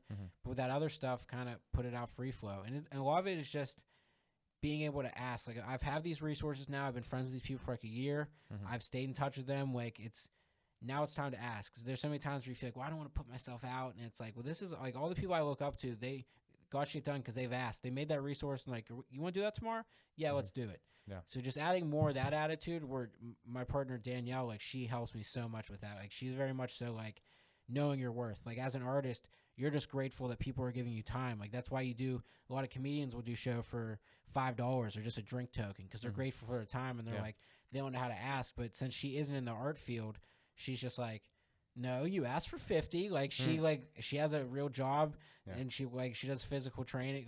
So like she does physical therapy. She had her own business, so she knows how to market herself that way, in a sense where I'd be like, I don't want to come off as an asshole and burn a bridge. And she's just like, this is how you get the money. And this is how you say it. And so implementing that mentality, I feel like, is a hard thing that you need to learn. But once you have it, it's just a difference between like conkiness and like confidence. And you just have to go into it more like that. Definitely. Yeah. Totally understand that. Yeah, it's I mean, again, like kind of with the whole thing there, and like the entire brand, and trying to like pull that all together and actually monetize, a lot of that pieces. I mean, again, it's just a process. It takes time and everything. And I feel like that's one thing that Vin Diesel and a lot of people have been saying is like, as long as you do it, like, the success and the financials are definitely going to come. I just want to make sure that my tool belt has enough resources that I'm mentally prepared for that opportunity. For sure. So a lot of people will be like, oh, well, if this happens, I need to be like this. And it's just like, no, I'm building, like I said, 96 episodes. And when something happens and I'm on the 100 belt, that's 100 episodes, that's a notch on my belt, and I'm just going to keep going. So after that, if I have self-doubt, once I do get that opportunity, I can look back at 100 and be like, what are you doubting about? Like, set this standard. So, like, put your head down, put in the work, and when the opportunity comes, just have a resume. Because that will help you figure out what you're going to actually do with that. A lot of it's like hot potato. People get it. Like, so many uncles of mine are like, just do TikTok shit and become a famous comedian. It's like, I don't want the TikTok fan base in that sense. You see a lot of people that feel pigeonholed for doing that one thing. It's like, I'd rather figure out the actual slow burn of it for sure and try to connect. Are you on TikTok at all? Like, is that something you guys have prioritized at all? Everyone keeps telling us we need to put the clips on TikTok. I feel like we should, but I don't know. Yeah, I think it's I'm not against it. I just can't. I mean, I just did, but I can't. No, I think there's a good point there. There's a good point to make here, and it's that you don't want to rely on the platform, right? So, like, exactly how you just said, if you were like one-dimensional and you only had shit on TikTok, then I think that's kind of a problem. I think that's kind of a scary thing to do. But here's the thing: if you have, right now you're on Instagram, you're on Facebook, you're on YouTube. If you throw some shit on TikTok, the reason TikTok is cool right now and it's blowing up is because there's a lot of creators, and there's a decent amount of creators, and there's way more people just scrolling through and seeing shit. So if you see like a clip, which you're already doing like on Instagram and everything else, if you put those on there, then there's a high likelihood that somebody will be like, oh shit, that's kind of cool. Click on your profile, and then you'll generate some traffic through there, and then you can link them directly over to like your channel, and they can watch the whole thing. I feel like that makes a lot more sense in the sense of I was looking into it as like using the app for what I see other people doing, right? And it didn't feel genuine. Yeah. But you're already saying you're already putting that same product on every other thing. Yeah. So why not just use another billboard platform that everyone's driving down the highway right now? So it's like, why aren't you putting your billboard on? Yeah. I like that. Yeah. The thing with TikTok, like I said, is just the amount of like attention that's on that. So like I followed Gary Vee for a long time. I'm not sure if you're familiar with him, but he's like, it's just like you're trying to just get a bunch of attention, not in like in an arrogant way in a sense, but that's like what business is, right? You need more eyeballs on the things that you want, and you need to just generate that. So when you have a new platform come up like this, and you see that opportunity, you got to try to capitalize on it, because and the other thing is Clubhouse too. I don't know if you're familiar with Clubhouse yet, but like, I don't have an iPhone, so I can't get on it just yet. But the idea is that you have the rooms, and you can jump in there and have chats with people and things. So I'm not telling you to just jump on Clubhouse, or I'm not advising everybody to just go on there or whatever. But the point is that when you see those opportunities, if you can capitalize on them and you can grab some of that attention, then I think it's beneficial, because you got to go where the eyeballs are in a sense to some degree. But at the same time, it is a slow burn. I mean, like you don't want to rush shit. You do have to morph. You do have to grow with the mold too. Right. And I feel like it was definitely a mold mindset with that. And it's like, how can you fix yourself to fit that platform as well? Because once you do that, it could help you like figure out a different editing style for the podcast going back. It's always a learning experience. Yeah. But like you said, it's almost like the band All American Rejects. I love them, but I hate their fans. Yeah. And it took me a while to love them, because I hated the fans. Yeah. I think TikTok, that's what happened to me. I just hated a lot of the mass of it. Yeah. But once you look into the heart of it, that doesn't represent it. There's probably a lot of good people that do CrossFit. Yeah. I'll tell you the one weird thing about TikTok is that the algorithm is amazing. Like, meaning it knows so well the things that you like. Like, Instagram's pretty good, but TikTok is fucking absurd. Like, I've just noticed this. It's like, if you like Call of Duty Warzone content like 2 times, that's what you're getting. Like, you're just getting a shit ton of that stuff, which can be a good or bad thing. But the point is, it's really interesting, because if you had people on there that just like certain things about podcasts or different like music, art, like that type tossed into that, you're probably going to get tossed in that mix. Yeah, it's really interesting. It's just an interesting platform, and it's been it's been fun to kind of see it evolve. But I'm in the same position. I have not jumped on that bandwagon yet. So we're trying to get there, I suppose. We're putting it out the ether. I'll definitely be doing that in the future. There you go. But yeah, man, the whole podcast thing and everything like that. I had a question about that, actually, because it was the first part of it. How have you been getting your guests? Has a lot of people been reaching out to you? Or are you just finding people and then reaching out to them? Is it just anybody kind of in the area beyond? Have you ever done any virtual ones? Are you like kind of like opposed to that? I think we've done like 4 or 5. Okay. I'm doing one this Saturday actually with Nice. a band called God Hates Unicorns. Nice. yeah, they're pretty dope. Yeah, no, I'm learning because before it would just be on Zoom, but this new virtual one, it's gonna be me sitting on the couch and I'm leaving space to the right of me, so then their Zoom is just gonna be kind of right next to me. Yeah. So I'm gonna try that out because that's a little bit better than reaching out to certain guests, because like my dream guest, and you mentioned off camera, you asked me like influences later, but Mark Norman, and I really want him to be my episode 100, and I know that's going to be Zoom. So I want to try to figure out ways to, like you said, reaching out to more people. And there's like shows that I watch now like on TV that aren't the biggest, and like reaching out to guests on those shows because like I like them.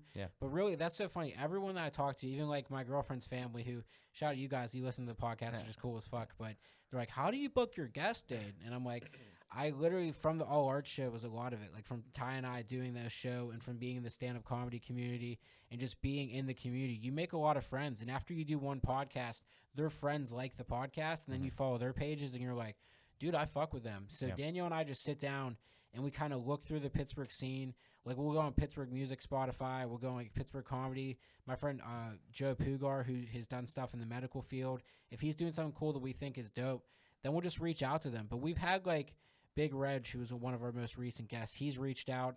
And if you reach out, we'll definitely like do it. I'm not the type of person to turn it down, but we generally like to reach out to people to where if we're vibing out to their thing right now, or if we dig it, then we'll have them on, because I feel like that's how I get the best genuine conversation. Right. So definitely. So that's pretty much only the booking process. But some people have reached out so far. Yeah, definitely. No, I love it, man. I love it. I was gonna ask a question though too, like kind of like just another booking question in a sense. Like I know the way that we kind of set it up and everything. Do you have like a system in place? Because I remember I'm doing like a bunch of different things where I'm trying to like schedule meetings and shit like that. Just a random thing is, do you literally go back and forth with people, or do you have like a little calendar system? I just go back and forth because our recording days are Saturdays and Sundays. Okay. So I'll message them and give them like 4 or 5 Saturdays and Sundays. Yeah. I'll be like, out of these dates, tell me what your best one is, and I'll do that. And then we'll just text back and forth. Yeah. I have like a copy and paste thing of like, here's our address, park here. Yeah. Do this, and then I just send that out. But I did like how yours was like an actual calendar setup, and like my phone texted me on the way here and was like reminder, and stuff. So it was definitely legit. I did like that. Yeah, I mean, I appreciate it. Well, I have nothing to do with that necessarily. I mean, I put the thing in there, but it's actually just Calendly, and this show is not sponsored by Calendly, but it should be. Calendly, reach out to me. Yeah. They can't even get an affiliate program out of those bastards. But anyway, I'll shoot the link to that. But again, like just for anybody, because I think that's it's really cool, because if we start to blend like the creative part with like the actual business side of things and just like the efficiency of everything, that has changed my life. And I don't want to talk about specifically that, but something, when you implement those little things, like you're doing a lot of shit, right? You and Danielle are like running the whole show there. When you can really start to, your time is valuable. When you can start to buy some of it back, or I mean, you don't even, it's not even like an expensive tool and they have a free version, but you know what I'm saying? Like just do things, put things in place, little systems and stuff like that to optimize the amount of time and resources that you know, so double checking, where there's been multiple times where I've had to go back on messages to triple check the exact date, or because we do write it down, but then you're like, was I exactly right? And another thing I like that you did was on filling out and picking the day, and in the email where it said like a confirmation, it said basically what the podcast was about. Like a lot of people will, after I send them the date and we plan it, like 2 days before the podcast, be like, so what's this about? Like, what are we talking about here? Which is weird, because I'm like, watch it. Yeah. You know, like, okay, well, thanks for telling me you haven't watched it, Dick. So I'm like, all right. And I would usually just send a link, but I stopped doing that. And I just send them a general thing. And they're like, okay. But no, I did like how you had a bio, basically, of what we were going to talk about. And that just took a little bit of anxiety off, but also gave me an insight on other people where I was like, I need to start doing something like that to kind of just give people a little heads up. I mean, it's all about incremental steps, dude. I mean, it's like you know, you add something like the clips, and that pushes up your engagement and your attention. But at the same time, then maybe you have more people asking to come on the show, right? And it's like, well, now I have to implement a little system or a little helpful thing. And if you have the dates, like that's another thing where I'll say like, we're booked this month, and you seem like a dick, but if you go on that calendar and it's literally shows booked, that makes it a little bit more like plausible, and it seems less of like me being in my head of me being an asshole instead of me being like, no, it really is booked this month. Like to make sure it's every Monday, you have to book ahead of time. People would be like, all right, asshole. But that was another thing where I was like, that's straight up accountability. It's like, look at the calendar. So I do like that. I will shoot you the link, or I'll help you. I'll help you configure that or something. Because that, again, it's not just you. It's not just me. Like anybody that has to do stuff like that. They have a business. They have a podcast. They have whatever. They want to level up that type of thing. I really think that just it's not just Calendly. It's anything. Those types of little things really save you a lot of time, make your day less stressful, make the whole process even more enjoyable. And it feels more legit too. It feels more like you kind of have to get done. Like when you see that text, you're like, let's go. Yeah. You know, a lot of things, it's about making it feel important. Like that's what you said, where even producing shows and producing a podcast, you didn't realize how much of it is just a mic and it's boring. You're just like, oh, you got to bring the energy. You have to bring the vibe. You have to bring a lot of that. And that's something where I talked to Danielle about is like when we're having these artists on and they're talking about creating, and in that time, usually when you create, you're either in a really good place or in a really bad place. And talking about that can be very vulnerable. And it's my first time meeting them, and there's 3 fucking cameras. So it's a little Truman Showy where it's just like, tell me about this creative process when your mom died. Camera 1, camera 2. So it's like, you need to make sure the environment's comfortable. And I've noticed like my favorite comedy shows, like Arcade Comedy Theater, the place oozes comedy where it just respects its comedy. It's small black walls, like black room tight, just jokes reach. And they made sure that it was produced for these creatives to feel comfortable in this space. So before people come like over for the podcast and stuff, I think the reason why it goes so good is that these are the conversations Danielle and I are genuinely having on that couch before the people come. And we make sure that we try to do little things before they come in, like have conversations like how we did, like about 15 minutes before the pod even starts, and kind of become friends where they can kind of go into it a little bit more comfortable, and doing those things to make sure that the creative vibe is set. Because if you don't do that, it really feels like, I don't know, like a doctor's office, like real offy. But then as soon as you can get that study hall vibe going a little bit, it's like, oh, fuck, you just don't realize how important that vibe is to create. Definitely. I feel that, What are, I'm interested in this part of it because I do basically no preparation. I mean, I do. I know who the guest is. I know like that sort of stuff. Like, you know, depending on how well I know them beforehand. Actually, truth be told, I almost prefer, I think I do better with people that I don't know when they come on the show, because it's like I just have no idea what's going on, so I just ask anything. But what kind of preparation do you do? I mean, you said a little bit where you go through the Instagram and things, but do you actually have is there structure specifically built into your shows? I mean, I've watched them, but like I can't pick up on. You do a great job at making it flow. So I was just interested in the prep. Well, a lot of our early episodes were stand-up comics, and it can just go a bit heavy. Like when we came back from that bathroom break, I was like, I did number one, and it's like a 10-minute bit of number 1 and number 2, and I just needed reel-in points. So when I first started like hosting or like having people on the podcast, I knew I was like, I need to just have reel-in points of like what I actually want to know about them and write it down. And then once I started getting those gems, I was like, all right, well, the first question that I used to do, but I don't do anymore, was born and raised. And that was like my go-in question. And then my last anchor was advice for the listeners. I knew those are 2 things that I wanted from it. And now I kept advice for the listeners, but then I'll add those gems, like the future you will thank you. That's like, that's something that I want to make sure that is on my podcast that I shout out, and I find a way to blend that in through our natural conversation. So that's on there. And then I'll do influences, or no, shout out to people. That's another thing I've been doing, because like this journey, the people behind the scenes, like Danielle, like Amanda, they usually don't get the credit they deserve, and people don't see it.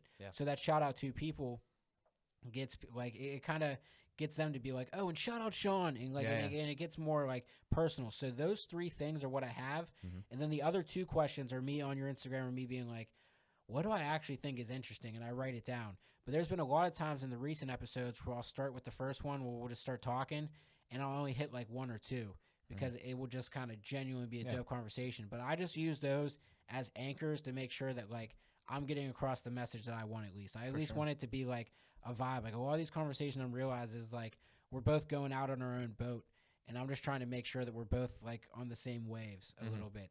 And so doing that, where if I feel like it's starting to get a little off track, that's whenever I'll go to a question that kind of matters, and it helps me reel it in. So I'll write it down on my phone. Like I'll have a notes, and then my handwriting shit, so I'll text it to Danielle, and then she'll write the guest name up top, the questions 1 through 5, and then the music breakdown at the bottom. So that way, like when I know it's time to do a cut, I look down the music break and be like, all right, here's the music break, let's go. And when I come back, I'll see the shout out to people, and I'm like, that's a great start comeback question to get us going into the shout out to people, advice to the listeners. Let's end this shit. So that's the structure that I have overall. But I've been noticing that like the past couple we've only been answering 1 or 2 of those because it's kind of been naturally leaning in a way that I've been really shooting for, which is cool. Yeah. Do you have a I want to get into your and Danielle's vibe as well, but the first question before that is, do you have so right now your shows are, I'm thinking like between like 40 in an hour, 30 in an hour, somewhere in there. Yeah. Do you have, is that like your set time? Did you ever want to go further? I know you started with like 15, but like, is that a sweet spot for you? Did you say? My favorite episodes are 30 minutes. Okay. If I can get that 30, what I try to do is the first 15 minutes, I try to shoot to a music break. Because on our analytics, it says that our average view time is 10 to 15 minutes long. And I noticed in our past episodes, it jumped up to 20 because I've been putting the music break at 10 minutes in. So the music break kind of reels people into where if they would have been bored or felt like something was stale, that revamps it and it goes back in the conversation, and that extended the length of the conversation. So that helped a little bit. What was the exact question again? Well, I was just saying, like, where is your sweet spot? Like, but you you gave a great answer. So at the 15-minute spot or the 10-minute spot where I go to a music break, I know coming back I have like 3 more questions that I want to ask and get in the realm that are around 15 to 20. And if I could get that solid 30 minutes, that's my favorite. Like, if we can get that, I feel like then the rest, and I had to stop myself in the past episodes that were an hour, is someone would say a point, and I would reiterate the point, wanting to connect, but then it's just 2 people saying the same exact thing. And I've had to learn to shut up, let them make their point, go into the next topic. Yeah. Yeah, it's interesting. It's an interesting thing there. Like, I totally understand that. The one thing that from my experience thus far and the guests that I've had on, it's like, it's really cool when you can have a genuine conversation. Like, I almost like to, just block out the camera in a lot of ways and just talk, especially when you meet a new person, because it's like, well, you got the time to talk, let's just have a conversation, right? But at the same time, though, I do kind of struggle with that personally because, being like vulnerable, it's like, how much should I talk in a sense? Like how much, if you see, FBP episode, Jeff Fieldhouse, like, obviously you're coming for Jeff necessarily, right? Unless you like are a fan of the show. So it's like, like, how do you, does that make sense? Yeah, like, how do you gauge how much you should contribute to the conversation in a sense? That was something Danielle helped me out with a lot, where I would just be like saying something where she'd be like, you're kind of reiterating what they're saying a lot. And then other times where I'd cut back, I would notice that when I would decide to jump in, it would be a lot more meaningful than the other reiteration. And so she just helps me a lot, zooming out in a nice way to where I would have just been like, cut it all. And she's like, no, keep that. But you just need to really listen to yourself in that sense. Like, do you really think that this is going to help explain it better to the listeners, or do you think not? And that's why that kind of just gave me a little bit more of a freedom to be more in the moment. Definitely. Just to be like, okay, so while I'm listening, I'm not thinking about what I'm saying next. I'm listening, and there's a period at the end of their sentence. And if after hearing that period, I'm still as inspired as I was in the past from like hearing them talk, but also having my point, then it kind of takes away. So and that's where I feel like I'm not patting myself on the back, but something that I've been able to learn and do is I'll take in someone explaining a moment, and I'll be able to kind of put it together in like a nice little wrap up with like a little future you will quote, and that will help them feel a little bit better. And so I feel like that's something that I leaned into more. Instead of reiterating, I'll take in what they said and try to package it in a way that we both can digest it. Yeah, I hear you. It sounds like, again, like I was saying earlier, and like you've been, articulating through her, Danielle's a big part of this, obviously, right? I mean, she's your partner in crime.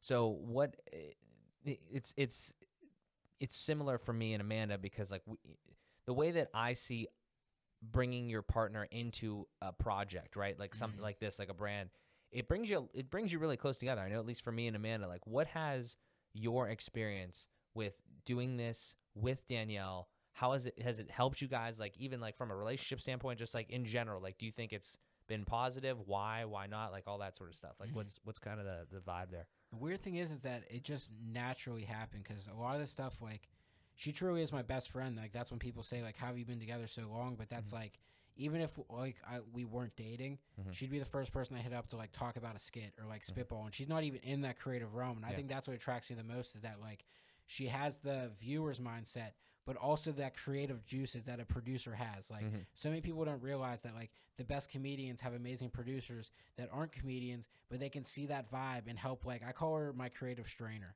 Like, I'm the Poston, I'm so tunnel vision, and she strains it, and she's like, you forgot this. And I'm like, what the fuck? And she can always catch that, which is cool. And I think it was like 10th grade, I would always shoot skits on my mom's camera. And I never had girls for the skits, because like I'm a nerdy guy with all my friends shooting skits. Like, that doesn't scream girls come over.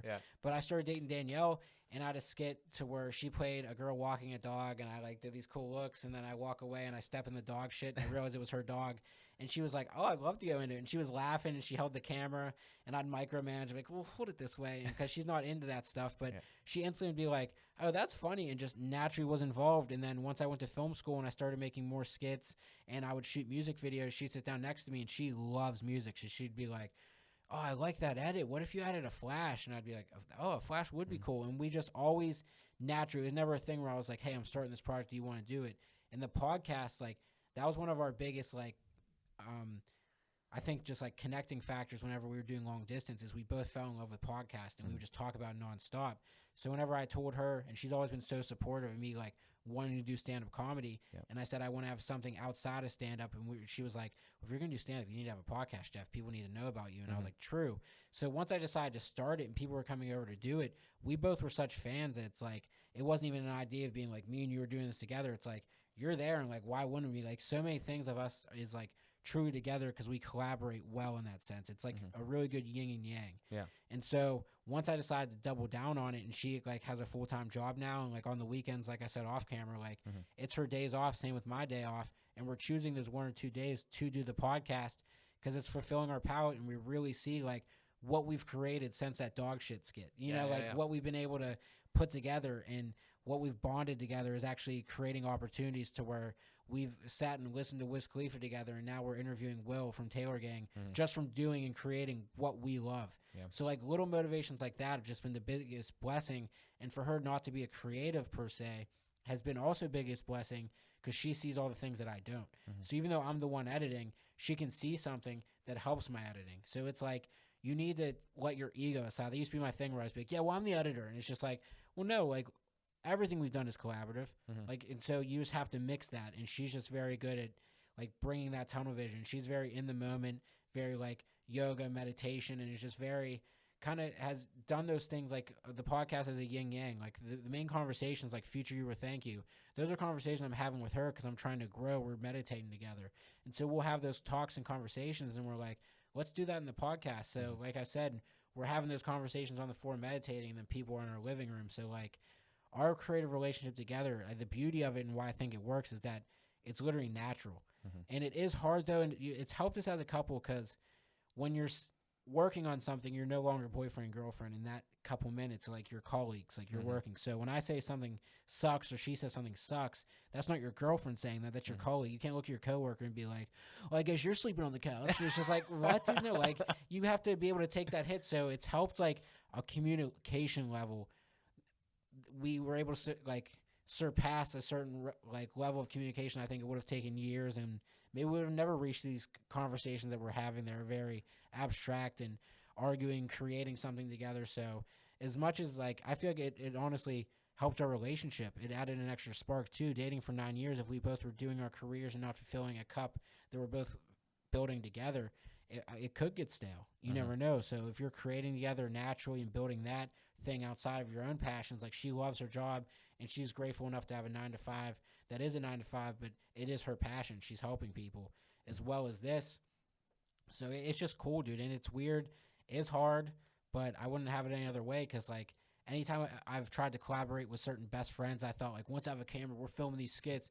It never works. Like there's always creatively has a funny way of telling you it's going to fuck up. But whenever I go out of my way to create stuff with her, naturally it could be raining and we'll get the best audio. Like life just has a good way of telling you like stick on this path. So no, it's been good, and even like creatively and stuff like that. So I know a lot of people are just weirded out because they're like with your partner, but it creates a lot of good boundaries, like you probably know. Absolutely, man. Absolutely, man. Brings you together, makes you stronger. I love the way you articulated that. You're like not boyfriend and girlfriend for a certain amount of time. You just get to be partners, like working together on something. So I love it, man. I love it. Yeah, no, just collaboration in general. That's one thing it taught me. It's just good. Before, I felt like when you're collaborating with someone, it feels like you're infringing on their art. And Danielle's just like, look at it as they're planting a seed.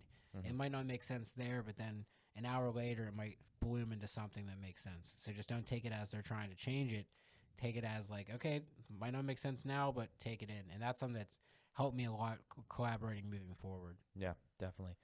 Yeah, man. I think that is absolutely dope. I love what you guys are doing together. I love that there's so much collaboration there, like you said.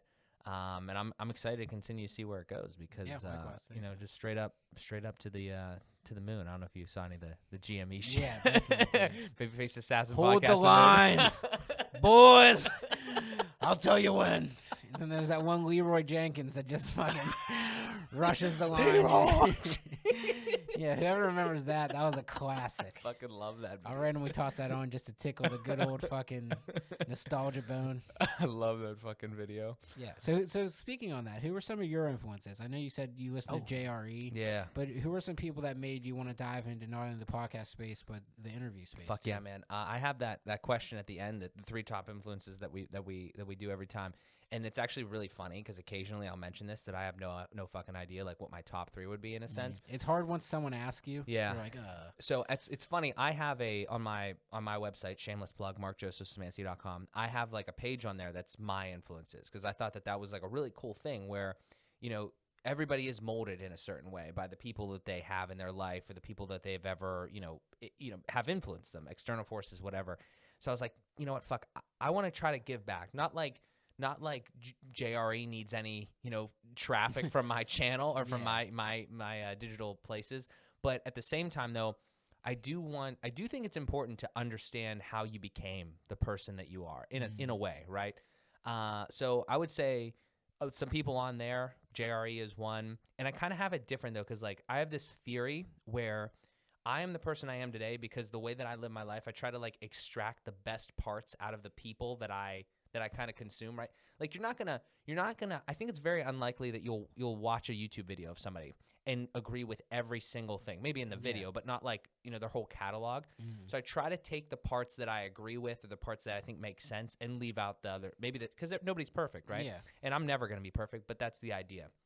So the reason I bring that up is because like I follow some people like for finance, and then I follow some people for business, and then I follow some people for podcasting, technology, stuff like that. So I would say finance is a huge part of my life. Just the idea of trying to be self-sufficient and, building these businesses. I like to be secure. I come from a very secure family, like financially, like we didn't want to like, always save your money, that type of shit. First person was like Dave Ramsey. I've since kind of like moved away from that a little bit, but that was a big one. In the podcasting space, Joe Rogan, probably the biggest one because he just has genuine conversations. I never feel like his shit is that interviewee. I don't want to be an interviewer. I want to be somebody that sits down and has cool conversations. So I would say him.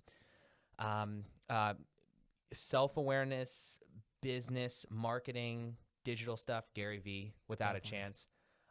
Without a doubt, because on his grind and turnaround time for content, like the amount of people's podcasts he's on, the interviews he does, and he has his finger on the pulse, man, of just so many things. He just knows. Like he has gotten so good. He's done it so many times. And, he lived when he was our age, he was living through like the big tech like boom and stuff like that. He says he's been working in his dad's wine store for a long time. He was going through Twitter. He was like really hustling and just like putting in a lot of those hours to understand all that stuff. We're now like in the same but different. Like it's the same type of thing, but instead of learning Twitter, you're learning TikTok, or you're learning, the next new platform, Clubhouse, this, that, or the other thing. So I really admire his way to understand the consumer, right? And that's something that, you and I are very, we're very aware of, and we're trying to do that all the time is like, what works, right? Like, if I put this segment a little earlier, maybe they stay longer, that type of stuff. So really trying to value your customer. I get that a lot from him. And that was a big part of it is the biggest thing with him. I think he's one of the biggest influences, and I'll probably cut it off there because he just provides a fuck ton of value for nothing, like nothing. Like, ads on YouTube videos maybe, but I don't even see them because I have YouTube Premium. So like, it's very efficient. Get a lot more YouTube time in that way. But like just Instagram, LinkedIn, he's everywhere. He has a team. He puts that shit together, and he just talks like always with the camera in his face. And I don't want to make this like a Gary V special or anything, but he's really probably impacted me one of the most because he's just made me realize that as long as you have self-awareness and you know what you're doing and you're happy about what you're doing and you're providing value to people, you're never going to be fucked. Like you're always going to be good because people enjoy that. Yeah, and they can tell that. And like you said, he really sees the financial game of like the word of mouth instead of him just having one big podcast where he says it all. Like he really leaves those footprints where he has these genuine conversations with people. Then they leave, and then like that promo you just gave for him was a genuine promo that inspired you, and that was just from him giving game. So he realized the ultimate level up for him is he'll stay around generationally and will always be relevant because he's constantly giving game back to the community. Right. And it's just crazy to see that people don't understand that cycle.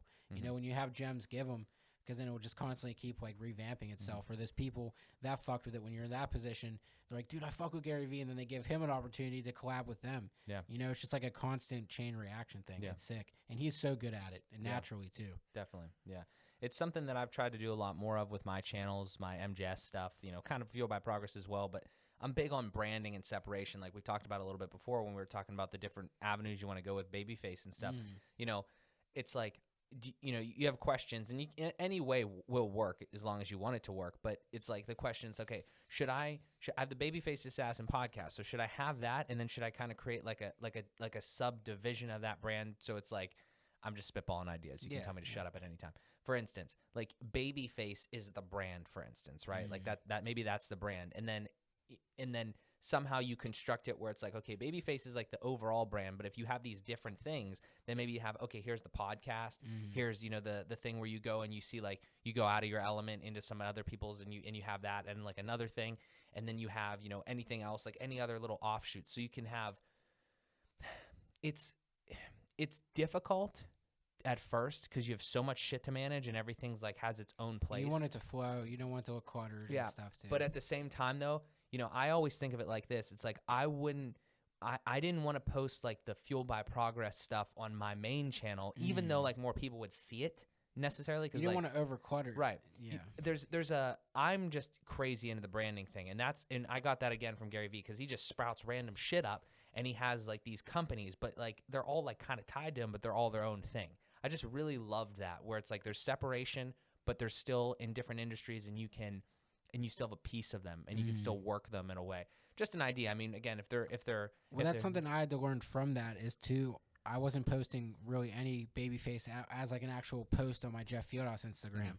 I would never, because I didn't want to like overdo it with my stories leading to that post. Right. And that's where it was Danielle's idea. I think we watched Logan Paul's podcast because it was like 2 years ago where we said like everyone that we hate that's successful, let's keep watching them until we just realize, because like even if you hate them, they're doing something right. Definitely. And they're all just being like unapologetically themselves. Yeah. Which is like the main thing that you get from it and you really respect. But in the corner of his like room, he had Polaroid pictures of him and all the guests. And so after each guest leave, it was like, I think our third episode in, we did a Polaroid. So now we have a big wall at our place, which has everyone's Polaroid. And it just helps now. So on my Jeff Fieldhouse page, every week, I do a Polaroid picture that takes you to the podcast. And that now, so when you go on my page, it's a genuine way that's different and that's new to send you to that outlet. So before, I wouldn't have been comfortable to reposting the same thumbnail that's on the BabyFace, because then I'm directing them to the same thing. Like, and that was the whole reason why I started putting up clips, is that Andrew Schultz guy was like, why on Instagram are you giving them a thumbnail that says, go off of Instagram onto another app to watch my thing that I'm not even a fan of yet? How aren't you having a taste on the fucking app to take them to it? So why do you have a picture saying, click on this link to check out my thing? Give them a little taste. Have them wanting more. Do a 20-second coming up. Do a minute, however long it is. But give them something on that app so they don't have to click on it just to see what your content is. And that's something I had to learn. So even with our thumbnail promos now, I have it moving. I have custom music with it. So it's a little bit more than just an actual average thumbnail. So you're giving them something on that app. So it's like whatever you can do to stop making them say, click on this app to this app. Follow this link to check this out. People get tired. Even my favorite people, if I click the link and it takes 2 seconds, I'm like, I'll check you out later. And I'm just trying to get them. So it's like, are you really there and give me that leeway? So you have to try to like reel them in as much as you can and then figure that out. So that was a tactic. And you saying that it took time, but it's that weird progression to where I think if I would have just doubled down and put all the thumbnails on my page, people would have kind of tapped out on it. They would have been like, you're really shoving this down my fucking throat. You know?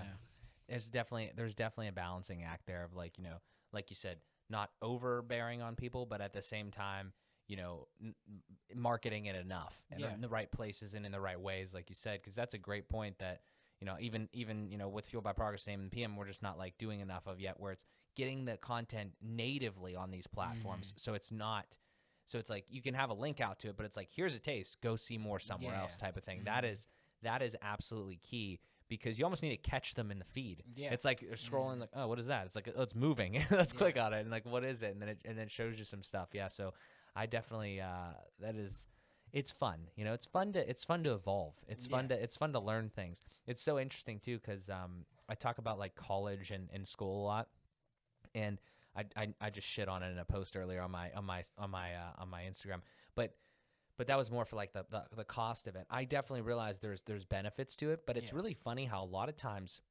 depending on what you're doing, you don't, at least for me, I didn't really like learning in college because I didn't really know what I want to do, but I knew that like this wasn't really the thing, you know. But now I love learning. I love learning new things. I love, you know, getting better in this, that, or the other thing, expanding the businesses, stuff like that.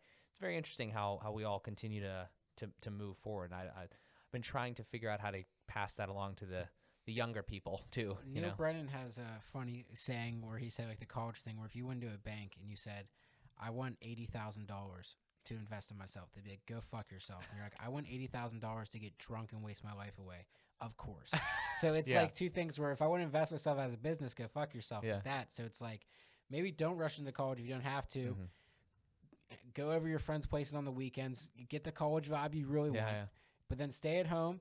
And so what? If you worked a little job and you made a couple grand that year, you got no debt. You're not wasting 90. It's just it's that little thing of like, you're doing that, so whenever you go back, it goes back to that conversation. So when you go to the family party, they go, what are you doing? You go, I'm college at Pitt. It's like, then that keeps the fake volleyball of what you really, the fake mask, that keeps going. When you go to the family party, it's like, I'm not at college. They're like, well, just figuring it out. It's just like, that's perfect, because whenever my stuff does come around, they're going to be like, well, where did this come from? It's like from figuring it out and not being in this place where you're 80 grand in debt and you're being forced into a job that doesn't even involve your degree, because it gets lost in the masses of all the other degrees. Yeah. It's just, and that's where I was so blessed. The only reason why I went to film school is because if I didn't, I would have to get a full-time job, and I knew I didn't, and I wanted to have that thing of like, well, I'm going to a school still, and it's film, and I just knew, and thank God that I picked film, because it really is the only reason why I know how to do, like, Adobe Premiere, because we got certified in pre- and post-production. So, like, we had to do everything from boom to editing to actually acting in the stuff. So, like, thank God I did that, but it still was because I wanted the mask of pleasing certain people, when in the long run, you're not pleased. They're still kind of judging you, because once you come out of college, like, well, what'd you do with that time? It's like, I thought we were cool, but you really didn't gain anything. So, like, I'm all about dealing with that awkwardness, and then once it naturally comes around, and it weeds out the people that probably shouldn't be in your life, and that they're living too rent-free in your head. Yeah, definitely. Yeah, there's a lot of that, especially nowadays, where, giving a fuck about what people think and stuff like that. I mean, as long as you're not hurting anybody, what the fuck does it matter? You know? And you're not fulfilling their journey. That's really just a projection from their parents, and they're like, "Well, you doing that?" And it's like, I don't know, buddy. Why are you shining your light on me? Chill the fuck out. Like, okay. Yeah. I mean, we're all just trying to figure it out. I think a lot of that comes from people being insecure, like, insecurities, projecting that on other people, and past traditions and all that. And it's tough. I mean, it's something that we all have to go through for the most part, I think. But man, just again with young people, specifically with the college thing, trying to like figure out their life. I know it's difficult when you're that young, because you don't know what the fuck's going on. But at the same time, I wish everybody had somebody a little older, like maybe our age to the 30 area, like something like that, where it's like, hey, if you don't know exactly what you're doing, do not sign a fucking paper that says you need to pay like $60,000 a year or whatever the fucking crazy shit it is now, because it's just, I've seen people get crippled, absolutely crippled. And you hear all these stories, and it's like they come out of it, it's like, oh, that's great. I'm gonna be a journalist or something like that, which is no knock on journalists or anything. It was just the first thing that came to my mind. But it's something that you go to school for, you accrue all this debt, and then it's like, well, now I have to spend the next 15 years of my life just working to pay it off, and you can't explore anything. You can't travel if you want. You can't build a business because you're put into a box. You can't unless you. Luckily, we're able to find a job within that time, but then the college is meant for you and stuff. Right. Yeah, it's so hard. Like, the last day of film school, my professor said the most dickheadish thing ever. He was like, if I would have just given you guys, like, the worksheet, you could have searched all this stuff on YouTube. Yeah, he's like, you just didn't know what University. To search. He's like, that's all. You just didn't know what to look up. He goes, but half of our lesson plan, we got it from YouTube or this stuff, and I was just like, motherfucker. And then when you hear that, you're like, all right. But then that just shows you so much where how much like the real world really teaches you so much to where if you say like, I want to go to college, I think I want to be in a business, and it's like, all right, well, if you're living with your parents, tell your parents, hey, I want to intern at a local place. Go in there and be like, hey, I'll work half the money, even for free for a little bit. Just let me intern and learn how you do it. Mm-hmm. And you'll build a connection from there. Be like, dude, this kid's a hard worker. Let me suggest you to a guy that actually needs people. And then you're in that field while people are going to school to learn something that probably isn't even relevant to the field because the field changes in the real world a lot more than what the school textbooks or what the professors are teaching. Yeah. So it's like, oh, man, there's just so many little things like that where, like, figure out what your passion is and maybe do an internship in high school. Maybe do something like that. Bro, I've learned so much from YouTube in the past, few years or whatever that I've been just trying to figure this out. And I've learned the moonwalk. No, okay, I tried. Yeah. Well, you can't master everything, but you can figure. I mean, you could. The information's there. Yeah. That is true. I get the left leg up and then like my Achilles heel pulled, and I was like, "What's this?" And then you go to WebMD and they tell you have cancer and you're gonna die. It's ball sack ankle cancer. hurts. It's like, wait, what? It was my ankle here. I didn't say anything about my ball does pain. Hurt. What's that all about, Chief? No. Yeah. But yeah, I mean, so many things from YouTube. I mean, it's just a wealth of information. The amount of shit that you have on there nowadays is it's absolutely crazy. You can learn anything you want for basically free. Maybe watch a couple ads, Yeah. And it's fucking crazy. And it's just Manscaped. It's like, have you shaved your balls? And it's like, yeah. It's like, yeah. You suck at it. It's like, how do you know? Do you have proof? My girlfriend's on the phone. She's like, he's not good. It's like, how do you know? It's not very good. It's double. You got to get in there. No, they have like ball lotion. It's just like, I wash my balls. Dude, I don't know if I need more shit, like to buy and like to hold and like more items, like more items to deal with all these day-to-day activities. I mean, it's like, what the fuck? Yeah, I don't know. Especially with that. It's just like, call me old-fashioned, but I like to go to my barber for those type of things. Like that's something good old Jim knows his way around a lot better than I do. Okay. After hours. Yeah. After hours. Well, and if you get a towel. I did have an invention though with biking and walking and running. Where do you piss? Let's be honest. No one asked the question. They all say how much fun it is. Jeff, 30 miles. I snuck piss 30 times. I just want to create a little cube where you lift it up, zips. You piss, and then it goes down. If people see you in it, it's like, and it's just called "Be Cool." Like, be cool. Yeah, it's like be cool. You just see like a blackberry that looks like my own little camping bag. It's like that guy's pissing. Have you ever seen that? There's a video or something where it's in like a busy, like a Times Square area or something, and there's mirrors. It's a mirrored box, but it's one-way mirror. So you're looking at it from the outside. It's mirrors all the way around. You can't see in, but from the inside, it's somebody on a toilet. And they can see out. Oh, so you can see everything around you. I would not be able to piss, man. I have some serious pee shyness. Would not be able to do that. Yeah, you got a guy calling a cab and you're trying to piss? What? Yeah, would not be able to. That'd be crazy, dude. Yeah, I found myself in the porta-johns where no one's around, and I feel like there's just going to be a high school bully who's like, he finally went in. And just pushes it over.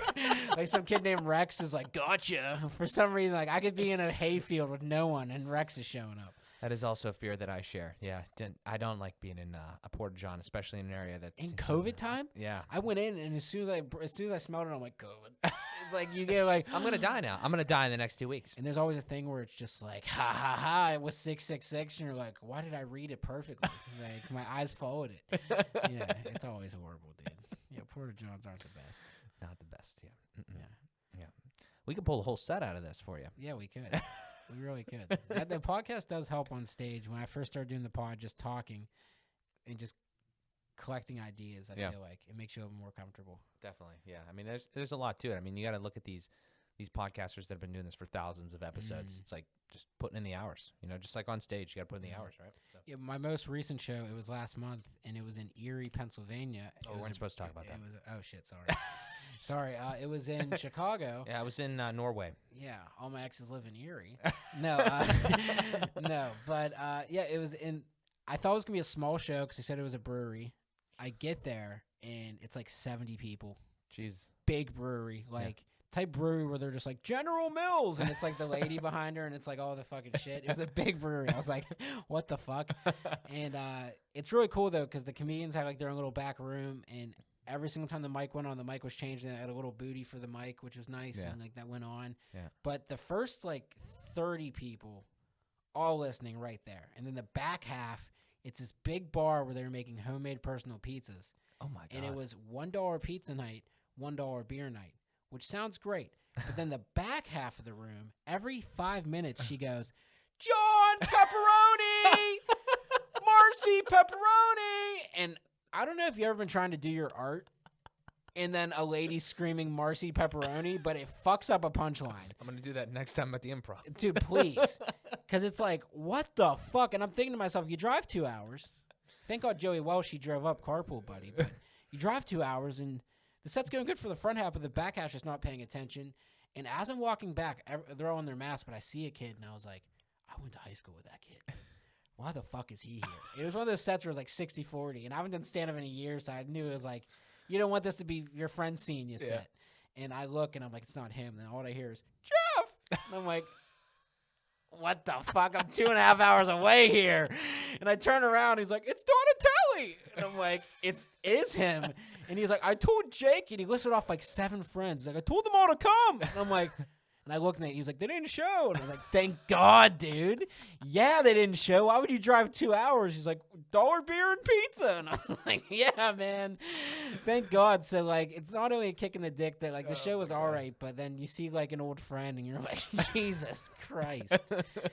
Yeah, it's not the bad. Comedy is one of those setups where they're like, do it anywhere. And music's good because people can have conversations during it. Yeah. But if people aren't paying attention for one moment, it's just like, fuck. Fucks it up. Yeah, real bad. Yeah. That's fucking crazy. I was gonna say you can probably get a lot of like material just from your shows, like just from some of that stuff that like happens like during like something like that. It's funnier when I'm venting it, but when I try to go on stage and make it funny, it just seems like I'm bitching. It's like, well, I'm here now. I'm here now. Shut the fuck up. Yeah. Oh man, it's fucking funny. Yeah, I miss comedy. You gotta come out to our shows though when they're definitely back again. Yeah, for sure, man. For sure, I'd love to see it. Love to see it. Actually, I don't actually think that I've been to a real comedy show. I mean, I've watched specials, but I was making a joke about the improv thing. See, I'm a comedian too. Oh yeah, hell yeah. I've never been there. Dude, you slid it. Like, you want to perform next show? No, you should. I'll do it. The vibe is great, dude. Like, comedy shows are so much fun. Yeah, definitely. Do you have any idea like what the timeline is on that? Like specifically in Pittsburgh, have they said anything? Like you in the newsletter or anything like that? I was talking with a friend who works at clubs around Pittsburgh, and what they're really waiting for is the half capacity thing. Once you can do the half capacity thing, then you can start getting the venues that are 400 seaters, get them down to 200 or stuff like that. So once the half capacity and with the vaccine coming out, that's looking good. But having an exact date, it's like, fuck. Yeah. There really is no set time. Like my friend in New Jersey, he was doing shows all throughout the year, like working with some of my favorite people. I have friends in Florida right now in West Palm Beach where I started, and they're like, thank God for COVID, man. It's flourishing. And so they're doing good. So I don't know when exactly the timeline is for that, but it's sad because that's why I'm trying to do like those ciphers and outside things where I can host and at least try to get the show vibe with music, because you can do a lot more virtual shows with music than you can with the comedy. But I'm kind of just taking that out right now and just writing and practicing and then doing those random sets like in Erie and stuff just to like keep some type of rhythm here. You know, you don't want to go back too rusty. Definitely. What was the what's the biggest crowd you ever performed in front of? At the Orlando Improv, no, West Palm Beach Improv, and it was probably 200. Oh shit. So that was awesome. Yeah, that was really cool. Good shit. Do you ever is the only way you ever actually? Well, I know you filmed some stuff, like some things have been filmed, but like how do you when you see like filmed sets, is it generally like normally off a phone camera in like a random room, or is there ways? Basically, what I'm saying, is it literally that, or like Netflix, or is there like an in between where you can kind of get so mostly the good clubs have a camera. And they're recording the whole show. Yeah. And then after, they'll give you your email and they'll chop your set and send it to you. Oh, cool. So you have like an archive. Yeah. So you, from that set, so any like the Arcade Comedy Theater, one of the main reasons why I love them is after every show you do, you email the booker and the editor edits your clips and Googles it to you. So you can have like your full set down and watch it. So every show I've done there, I've had it set up. And then now that I have my own camera set up, like when I went to Erie, I set up my camera in the corner just so I can have my own 4K footage myself. And if I want to start putting out, like, I had a few funny crowd work moments where I was like, oh, I want to put that on my Instagram. Just like, if it's crowd work and not material that I want to put out yet. But that's the main thing where, like, next year, hopefully when stand-up really is a thing, that's whenever I was going to drop my first 15 minutes. It was going to be a half hour, but I want to do 15 minutes for now just because people's attention span, like my favorite comedian, Andrew Schultz, his first special that he really put out was 15 minutes. And I loved it so much because like it was just all the hits, and then his next hour that he put out was probably the rest of that 15 minutes involved with his new stuff. And I just want to call it the Babyface Assassin because I want it to be like, I really love comedy as the joke writers, and my jokes are, it's not long stories. It's usually like punchline hit. Like I love those type of style comedians like Dave Attell, where it's just like boom, boom, boom. And so that's where I want to drop that 15 minutes to let people know, like they see the podcast, what I like, and they see the stand up, and they're like, oh, this kid's into jokes. Like he knows what he's doing. And then the second project I want to do, which is the first hour, is called High Anxiety. And I've had this planned out for like probably 5 years now, of just knowing what I want to do for those two, is because Danielle and I, we think that like comedy is the best way. Like she'll be figuring out stuff with mental health, and then I'll reiterate it back to her in a funny way, and she's like, that's funny how you put that. That helps me explain it a little bit better. So I want to do a special called High Anxiety where it like talks about mental health. It talks about these big things you learn from it, but it's also funny. And you're dealing with all those anxieties. So it's almost just like, it's a comedy special, but it's like bigger to where like you're actually like, it's kind of like almost a mixture of the podcast. Like it's the comedy and the self-help from the podcast. All those gems I'm getting, figuring out how to put those into joke form. And once I have those two out, I think that's when the medium of stand-up and all that will kind of be blown out. And that's when I can kind of do, I can hopefully produce like music albums. I can do like kind of Rick Rubin it a little bit, do like a little bit of everything. But those are the two comedy notches that I have to make sure I do. And I think with the Babyface, I've been doing stand-up for 6 years now, and I would like the Babyface, that 15 minutes to come out on my 7 years. And that's why hopefully this year I can get more sets in. But if not, that's when my parents live in Florida now. I wouldn't be opposed to taking a month off work and just doing sets for a month down there. My sister lives in Nashville, do some shows out in Nashville, just like really grind it out because I want this to be a thing, to be out there. So as the brand's building and they see comedian on my Jeff Fieldhouse page, having a project out there that represents the Babyface Assassin and stand up in a palatable way, I guess. Definitely. So you're developing into quite like what I would call like I don't know if this is the best way to put it, but like a public figure. Like, I mean, somebody that like is in the universe and the world and has like multiple things going on, right? And relies on the attention of others in a sense to, continue to climb, right? So right now, if I can kind of like think about it and we can bounce some ideas around. So you have the podcast, you have the other, dimensions, the divisions of that you're going to do the project of that part. And then you have your personal, what we'll call your personal brand, like mostly comedy, right? Yeah. And you have the other things, obviously, that stem off that. Do you have so you have Instagram and things like that. Is that your biggest platform, would you say, right now? Like, yeah, probably Instagram and YouTube. Do you have like, you don't have a website? Have you thought about that? It's actually in the creation right now. Nice. Because I also wanted to do a blog that I was doing before I even started the podcast. Yeah. I was trying to figure out an outlet, and it was called Eat, Sleep, Scroll, where I wrote a blog every day about a comedy special, about a music that dropped, and about some type of art, whether it's clothing, whether it's something like I had the app Headspace on there, shouting out an app. And I wanted to get back into that because blogging is another thing where I see people for Barstool like making money typing blogs, and I have like my thoughts about the scene, and I like about doing music. So that's where I want to get the Babyface website, where it's kind of like the logo with the yin yang in my face like spinning around, and when you click on that, it's the blogs, it's the music, it's the pod, and it has all that coming together. And I've been talking to people behind the scenes about us. It's funny you said that because last week was our first conversation over the phone we had about like putting the steps together for me to start creating the website. Yeah. Because I've always loved people like Donald Glover, Childish Gambino. Yeah. I loved his YouTube series. Like he was a really nerdy, funny comedian on YouTube. Yeah. His first stand-up comedy special he wrote for 30 Rock. Threw all that away and started music and was amazing at that. And he just showed me never put yourself in a box. And then Jason Schwartzman, he's in all of the Wes Anderson movies. And he's also, which I found out, my friend Dan Zuzo, he is Coconut Records, that band.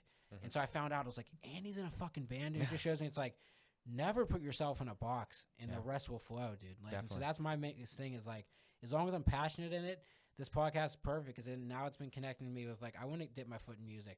I have all of these producers at ID Labs now. My friend Todd's a producer. I can do that endeavor. So really build this tool belt, and then once shit's full-fledged, I can kind of like fucking use those resources and just create exactly what I want to create, I guess. Is your intro song You? Who sings that? Ty Danzuzo, Oh, the one that does it. And that's where I was. So he dropped that album. That was his first album. Like both of our creative stuff. I moved back to Pittsburgh, and I just was trying to get back into the scene. And he just decided, like, I'm going to put out music. He just always played it, never tried to record it. So we both, and then we started the All Art Show. So we both like bloomed together. And that song is like, I woke up, I'm done with being numb. My soul is burning like the tablets on my tongue. You take yourself too serious. We're just having fun. And I'm just getting started. I'm not close to being done. Those words, even saying it right now, like it gives me motivation. And that was the spot I was in. Like, I'm just getting, like, each episode we were done. It's like, dude, I'm just getting started. We're getting better cameras. And like, you take yourself too serious. Ty and I will take a tab and just have some fun. Like, we'll fucking, like, we're on that mindset. And that's why his song matched that intro so well. And then our animator, Larry Lane, was able to create that intro that I randomly thought out where, like, it wake up and it goes into my brain. And it's like comedy music and his song. So then that's where having Ty, like one of my best friends, music in on that. It's just, it's all naturally coming together so cool. Yeah, no, it's dope, man. I love the intro. I love that whole thing. I love the vibe, like especially like you said, just with the words and everything. Just it's a beautiful message. You know, yeah. So all Ty too. He was the one that kind of had that, because our old original theme song, I think, was his song Confession, and we used like 3 seconds of it. Yeah. Which the vibe of that. Do you care if I play it real quick? No, go ahead.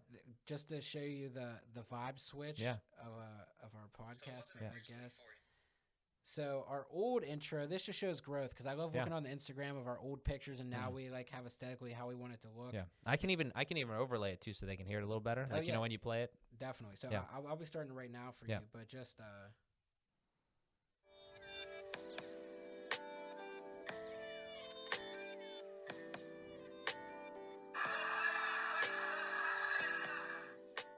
So I just added like an old boxing, like guy saying the Babyface Assassin. Yeah.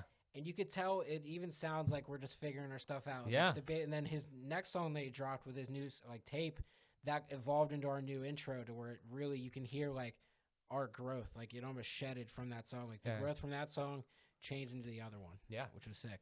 Absolutely, man.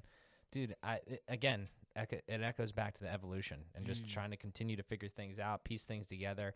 And that's the one thing, though. I mean, again, I always try to hit on this as much as possible. If you're somebody out there and you want to start a podcast, you want to start a YouTube channel, you want to do anything, it doesn't all happen at once. You know, it's a fucking slow burn, it's slow growth, but it's so worth it. Like, just start. Do not get discouraged when you look at somebody that like has like 100 episodes or something like that, and you're like, oh, I'm never gonna get to 100 episodes. Well, I mean. Fuck, they didn't have 100 episodes yesterday, you know. You know, like you know, it took them a year, 2 years to get to that point. So, you know, just start as fast as you can, as early as you can, and just keep with it. Consistency. You know, try not to get too down on yourself. Try not to be too critical of yourself, I think, is a thing. I mean, you want to be. I think it's important to be your own like biggest cheerleader, but also your biggest critic. But like, don't like really self-deprecate, and don't be really egotistical. Just try to stay in the middle. It's most things. It's so hard too, especially like when we first started. That was the whole reason why I didn't go into video, because I didn't have the camera set up yet. And everyone else looks so professional.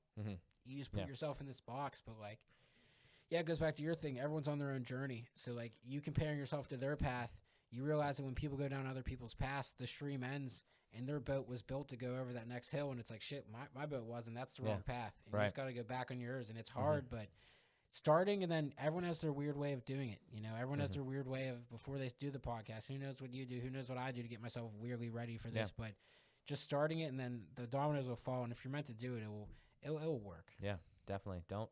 Don't take any shit from anyone. Don't care about people's like opinions of the things that you're doing. Definitely tough when it's people near you, like we mentioned with parents and things, but just believe in yourself, really. Consistency will shut them up. I think that's the best part. That's the biggest thing that's gotten a lot more people on my side.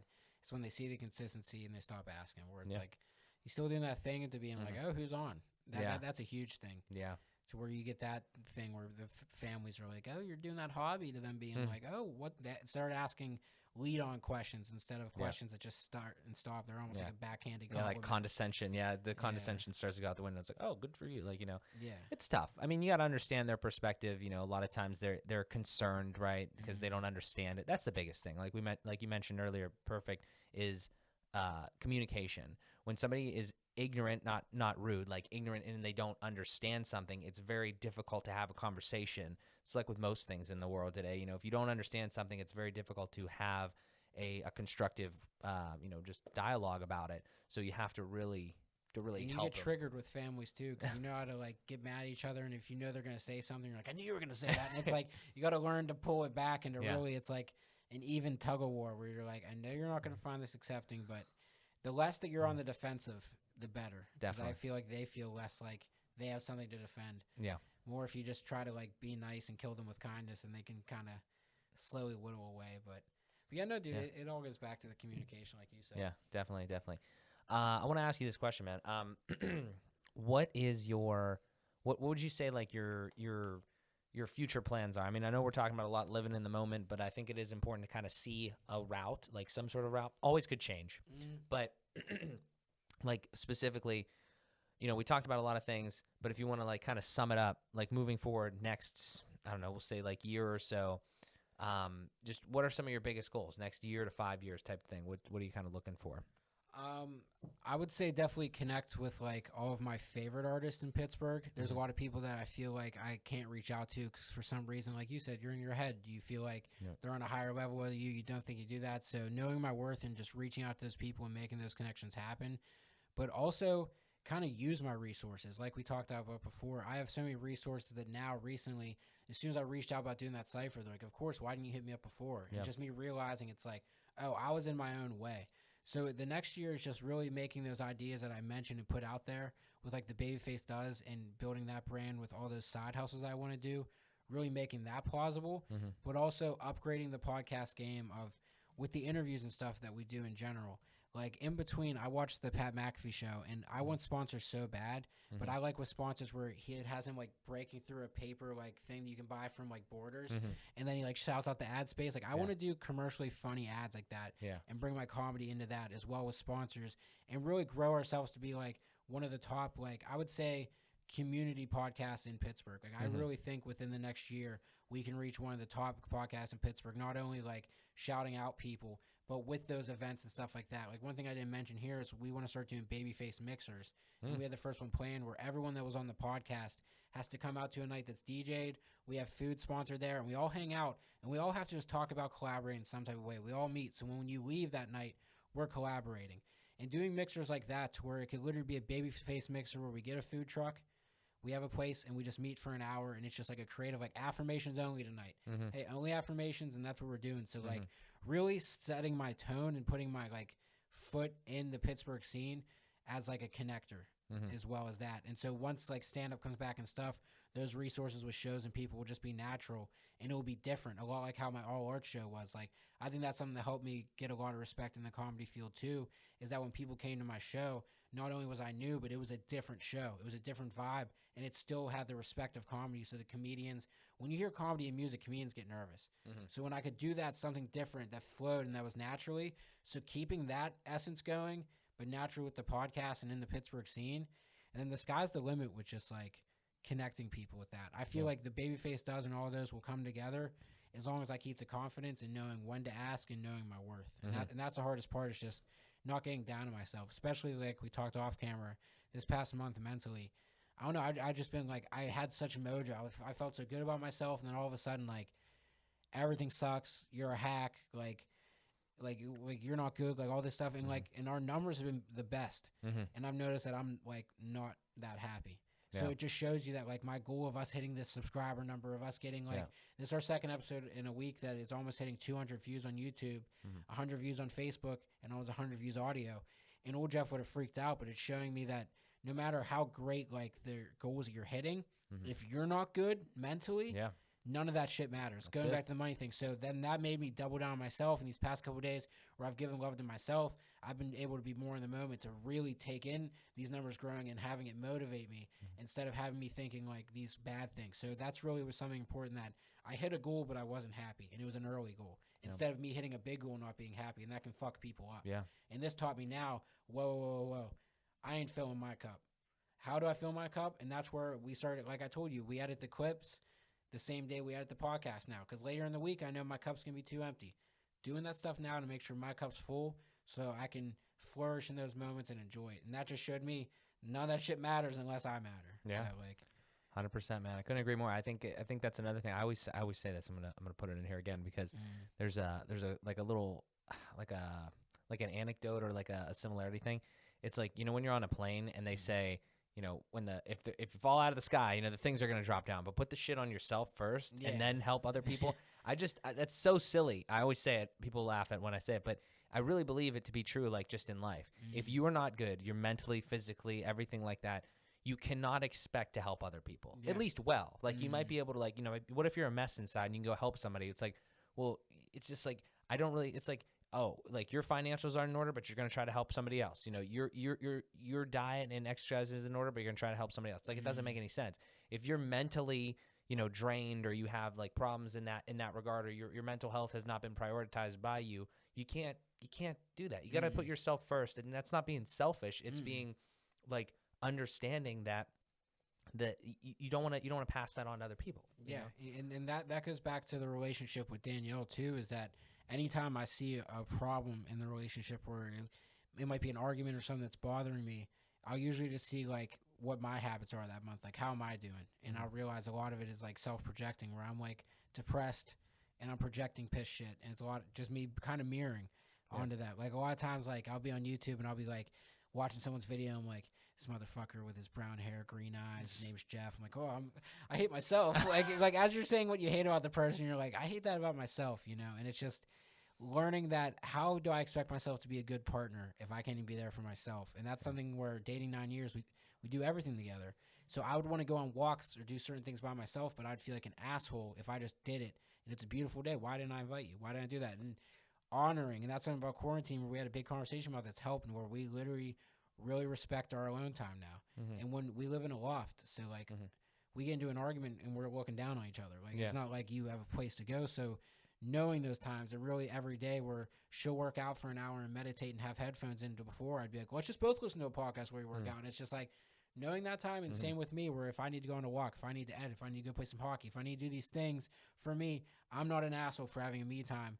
And I was just projecting that. Like before, where we think before we act, we think what people are going to think. But when I told her I just want to go on a walk, she's like, yeah, cool, I'll meet up with you later. Yeah. So little things like that, where making sure you're good, then it's so much easier of a game of tennis. Yeah, you know, like if you're worrying about their stroke before you even hit the ball, it's like, what the fuck? Absolutely. Really important question. You play hockey? Yeah, love hockey.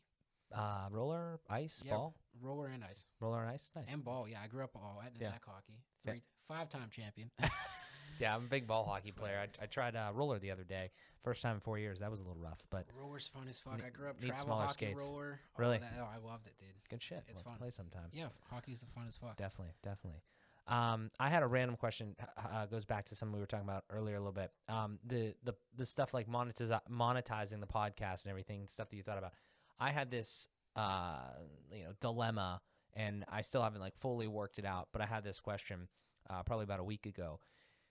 Do you think, like, given the option, would you rather have ads / sponsors, because I feel like that's kind of the same thing, or would you try to lean more into listener support, like a Patreon or something like that, that's like recurring, or on a, you know what I'm saying? Like, because I feel like those are two different ways to monetize. I'd say my ideal thing would be both.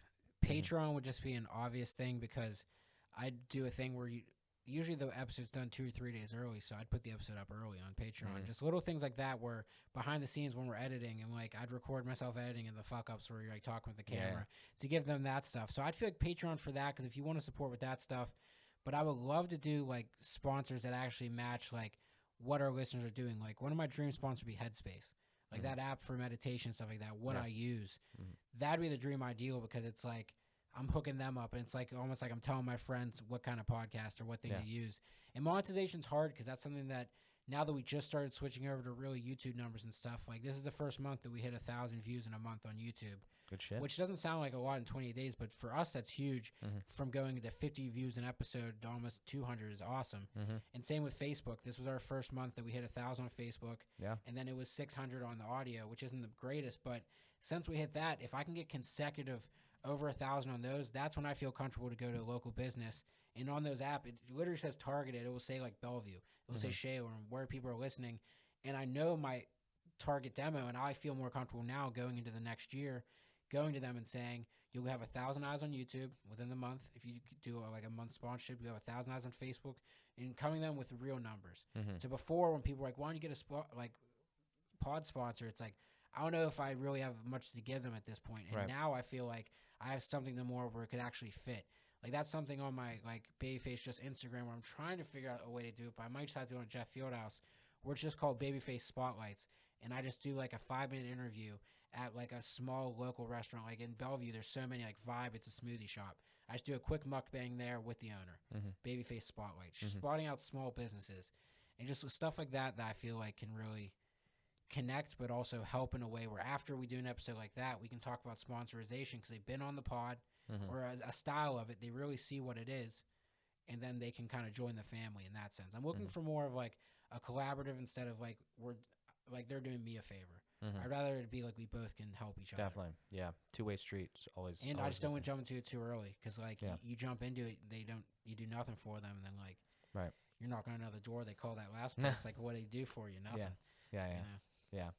I understand that. Yeah, similar position. Obviously, it's like you gotta kind of get your feet wet. You feel like you have to give them something before. It's the same thing with YouTube too. I don't know if you looked into that, like ads on your videos. Like you gotta have fucking 1,000 sponsors and 4,000 hours of watch time. My cousin, he bought 10,000 like subscribers. Yeah. He's like, dude, just buy it. And I was like, but I will never know what it's like to hit that 1,000 with a natural fan base. Like when you hit naturally 1,000, that's when you're like, I should be getting monetized. Like I naturally built this. But if you buy that, when do you actually know? Like I have another person, they're like, dude, just buy 10,000 Instagram followers so you can do the swipe up. And I'm like, if I have 10,000 Instagram followers, but 100 YouTube views, I look like a schmuck.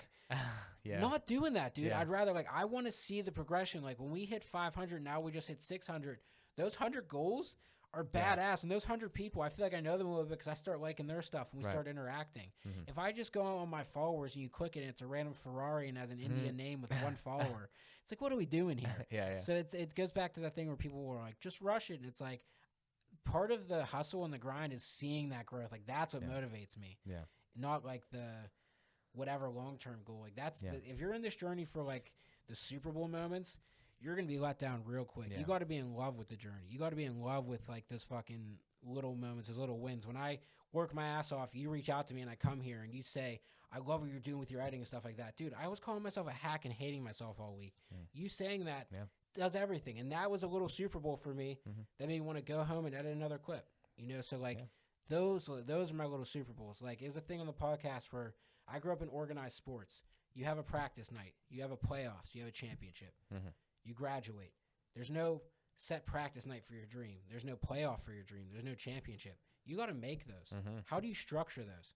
So you really have to look at, and that's where I started looking at, like, what's my Wednesday edit nights? Like, how was my Wednesday hockey nights, Saturday's the big game. Sunday's where you look back and reflect, edit. You got to look at it like, and that's the way my brain understands it because I know organized sports, and that's what gives me value. And then I look at us hitting 100 like views that week. Dude, that was our playoffs. We made sections that week. We had 100 on that episode. Fuck yeah, that's 100 new eyes. If I'm sitting in a room, there's 100 people. That's pretty badass. That's how I motivate myself instead of looking at other people that have 1,000.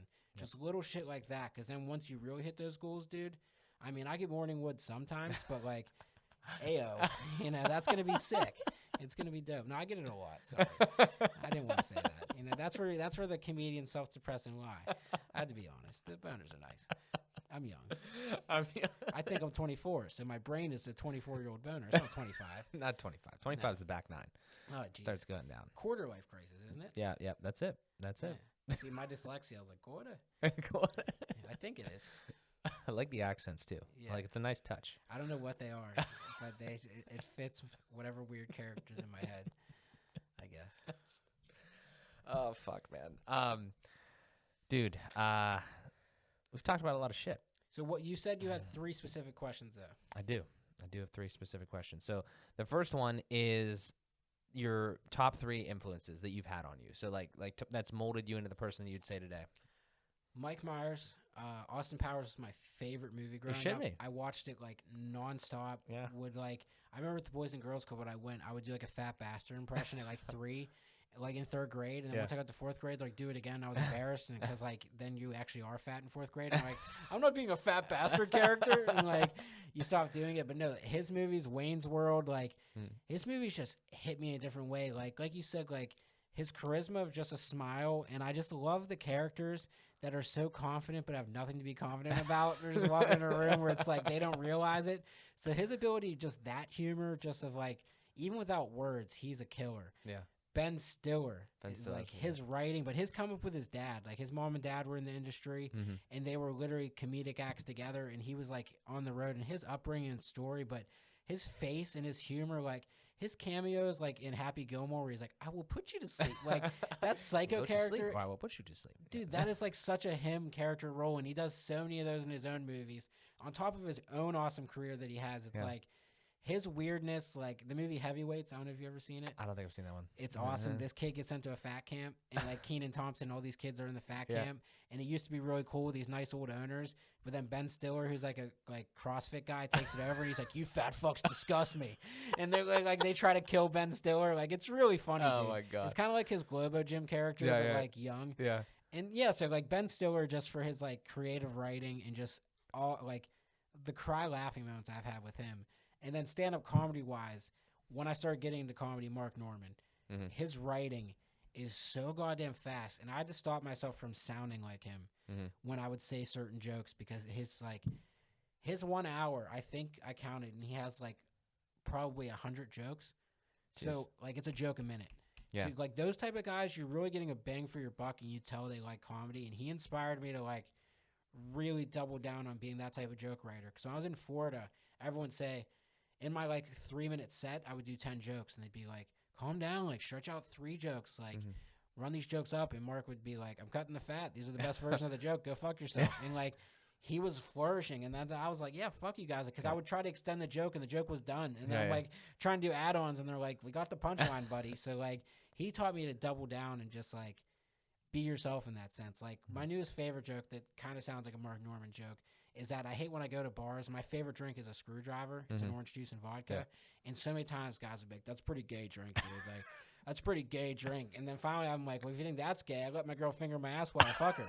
You know? If you think that's gay, buddy, welcome to the club. Okay. I mean, we're just getting started.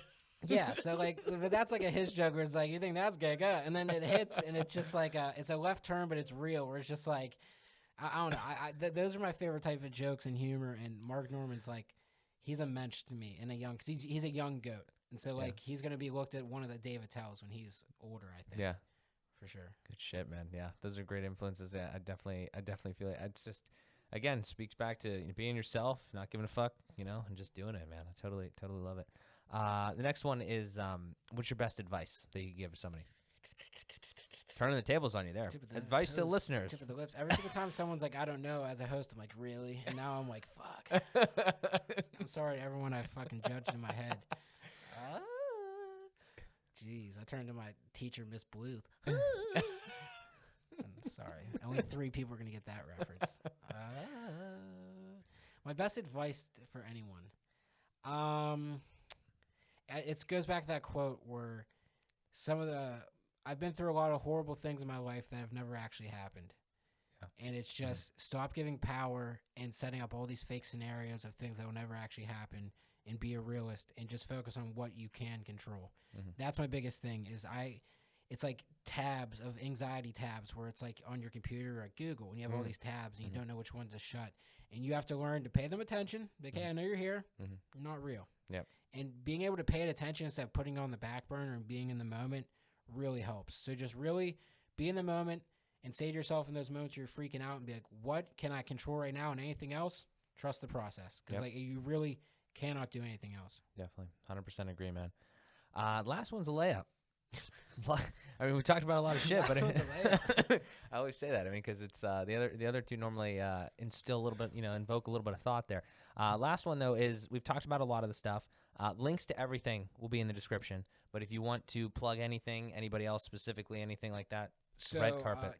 Like you said, you'll have the links to like the BabyFace Pod, the Instagram, all that stuff. Follow at Ty Danzuzo. He has a lot of dope music come out. He also has new music coming out, I believe, next month. Check him out. He's honestly so dope.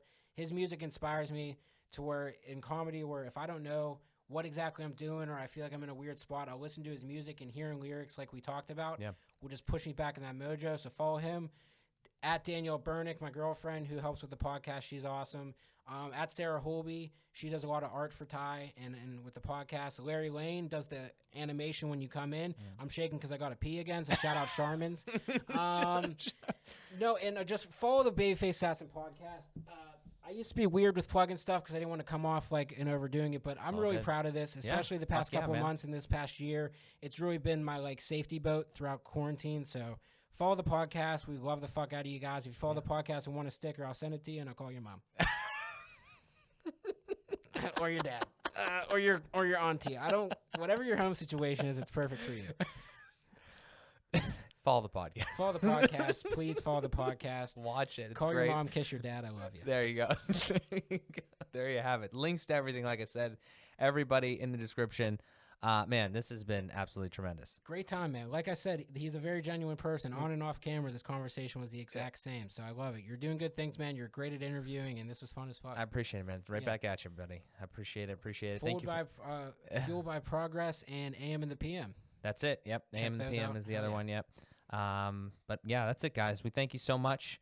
Ladies and gentlemen, this has been another episode of Fueled by Progress with my guest, Jeff Fieldhouse. We thank you for tuning in. That's a wrap. We'll talk to you in the next one.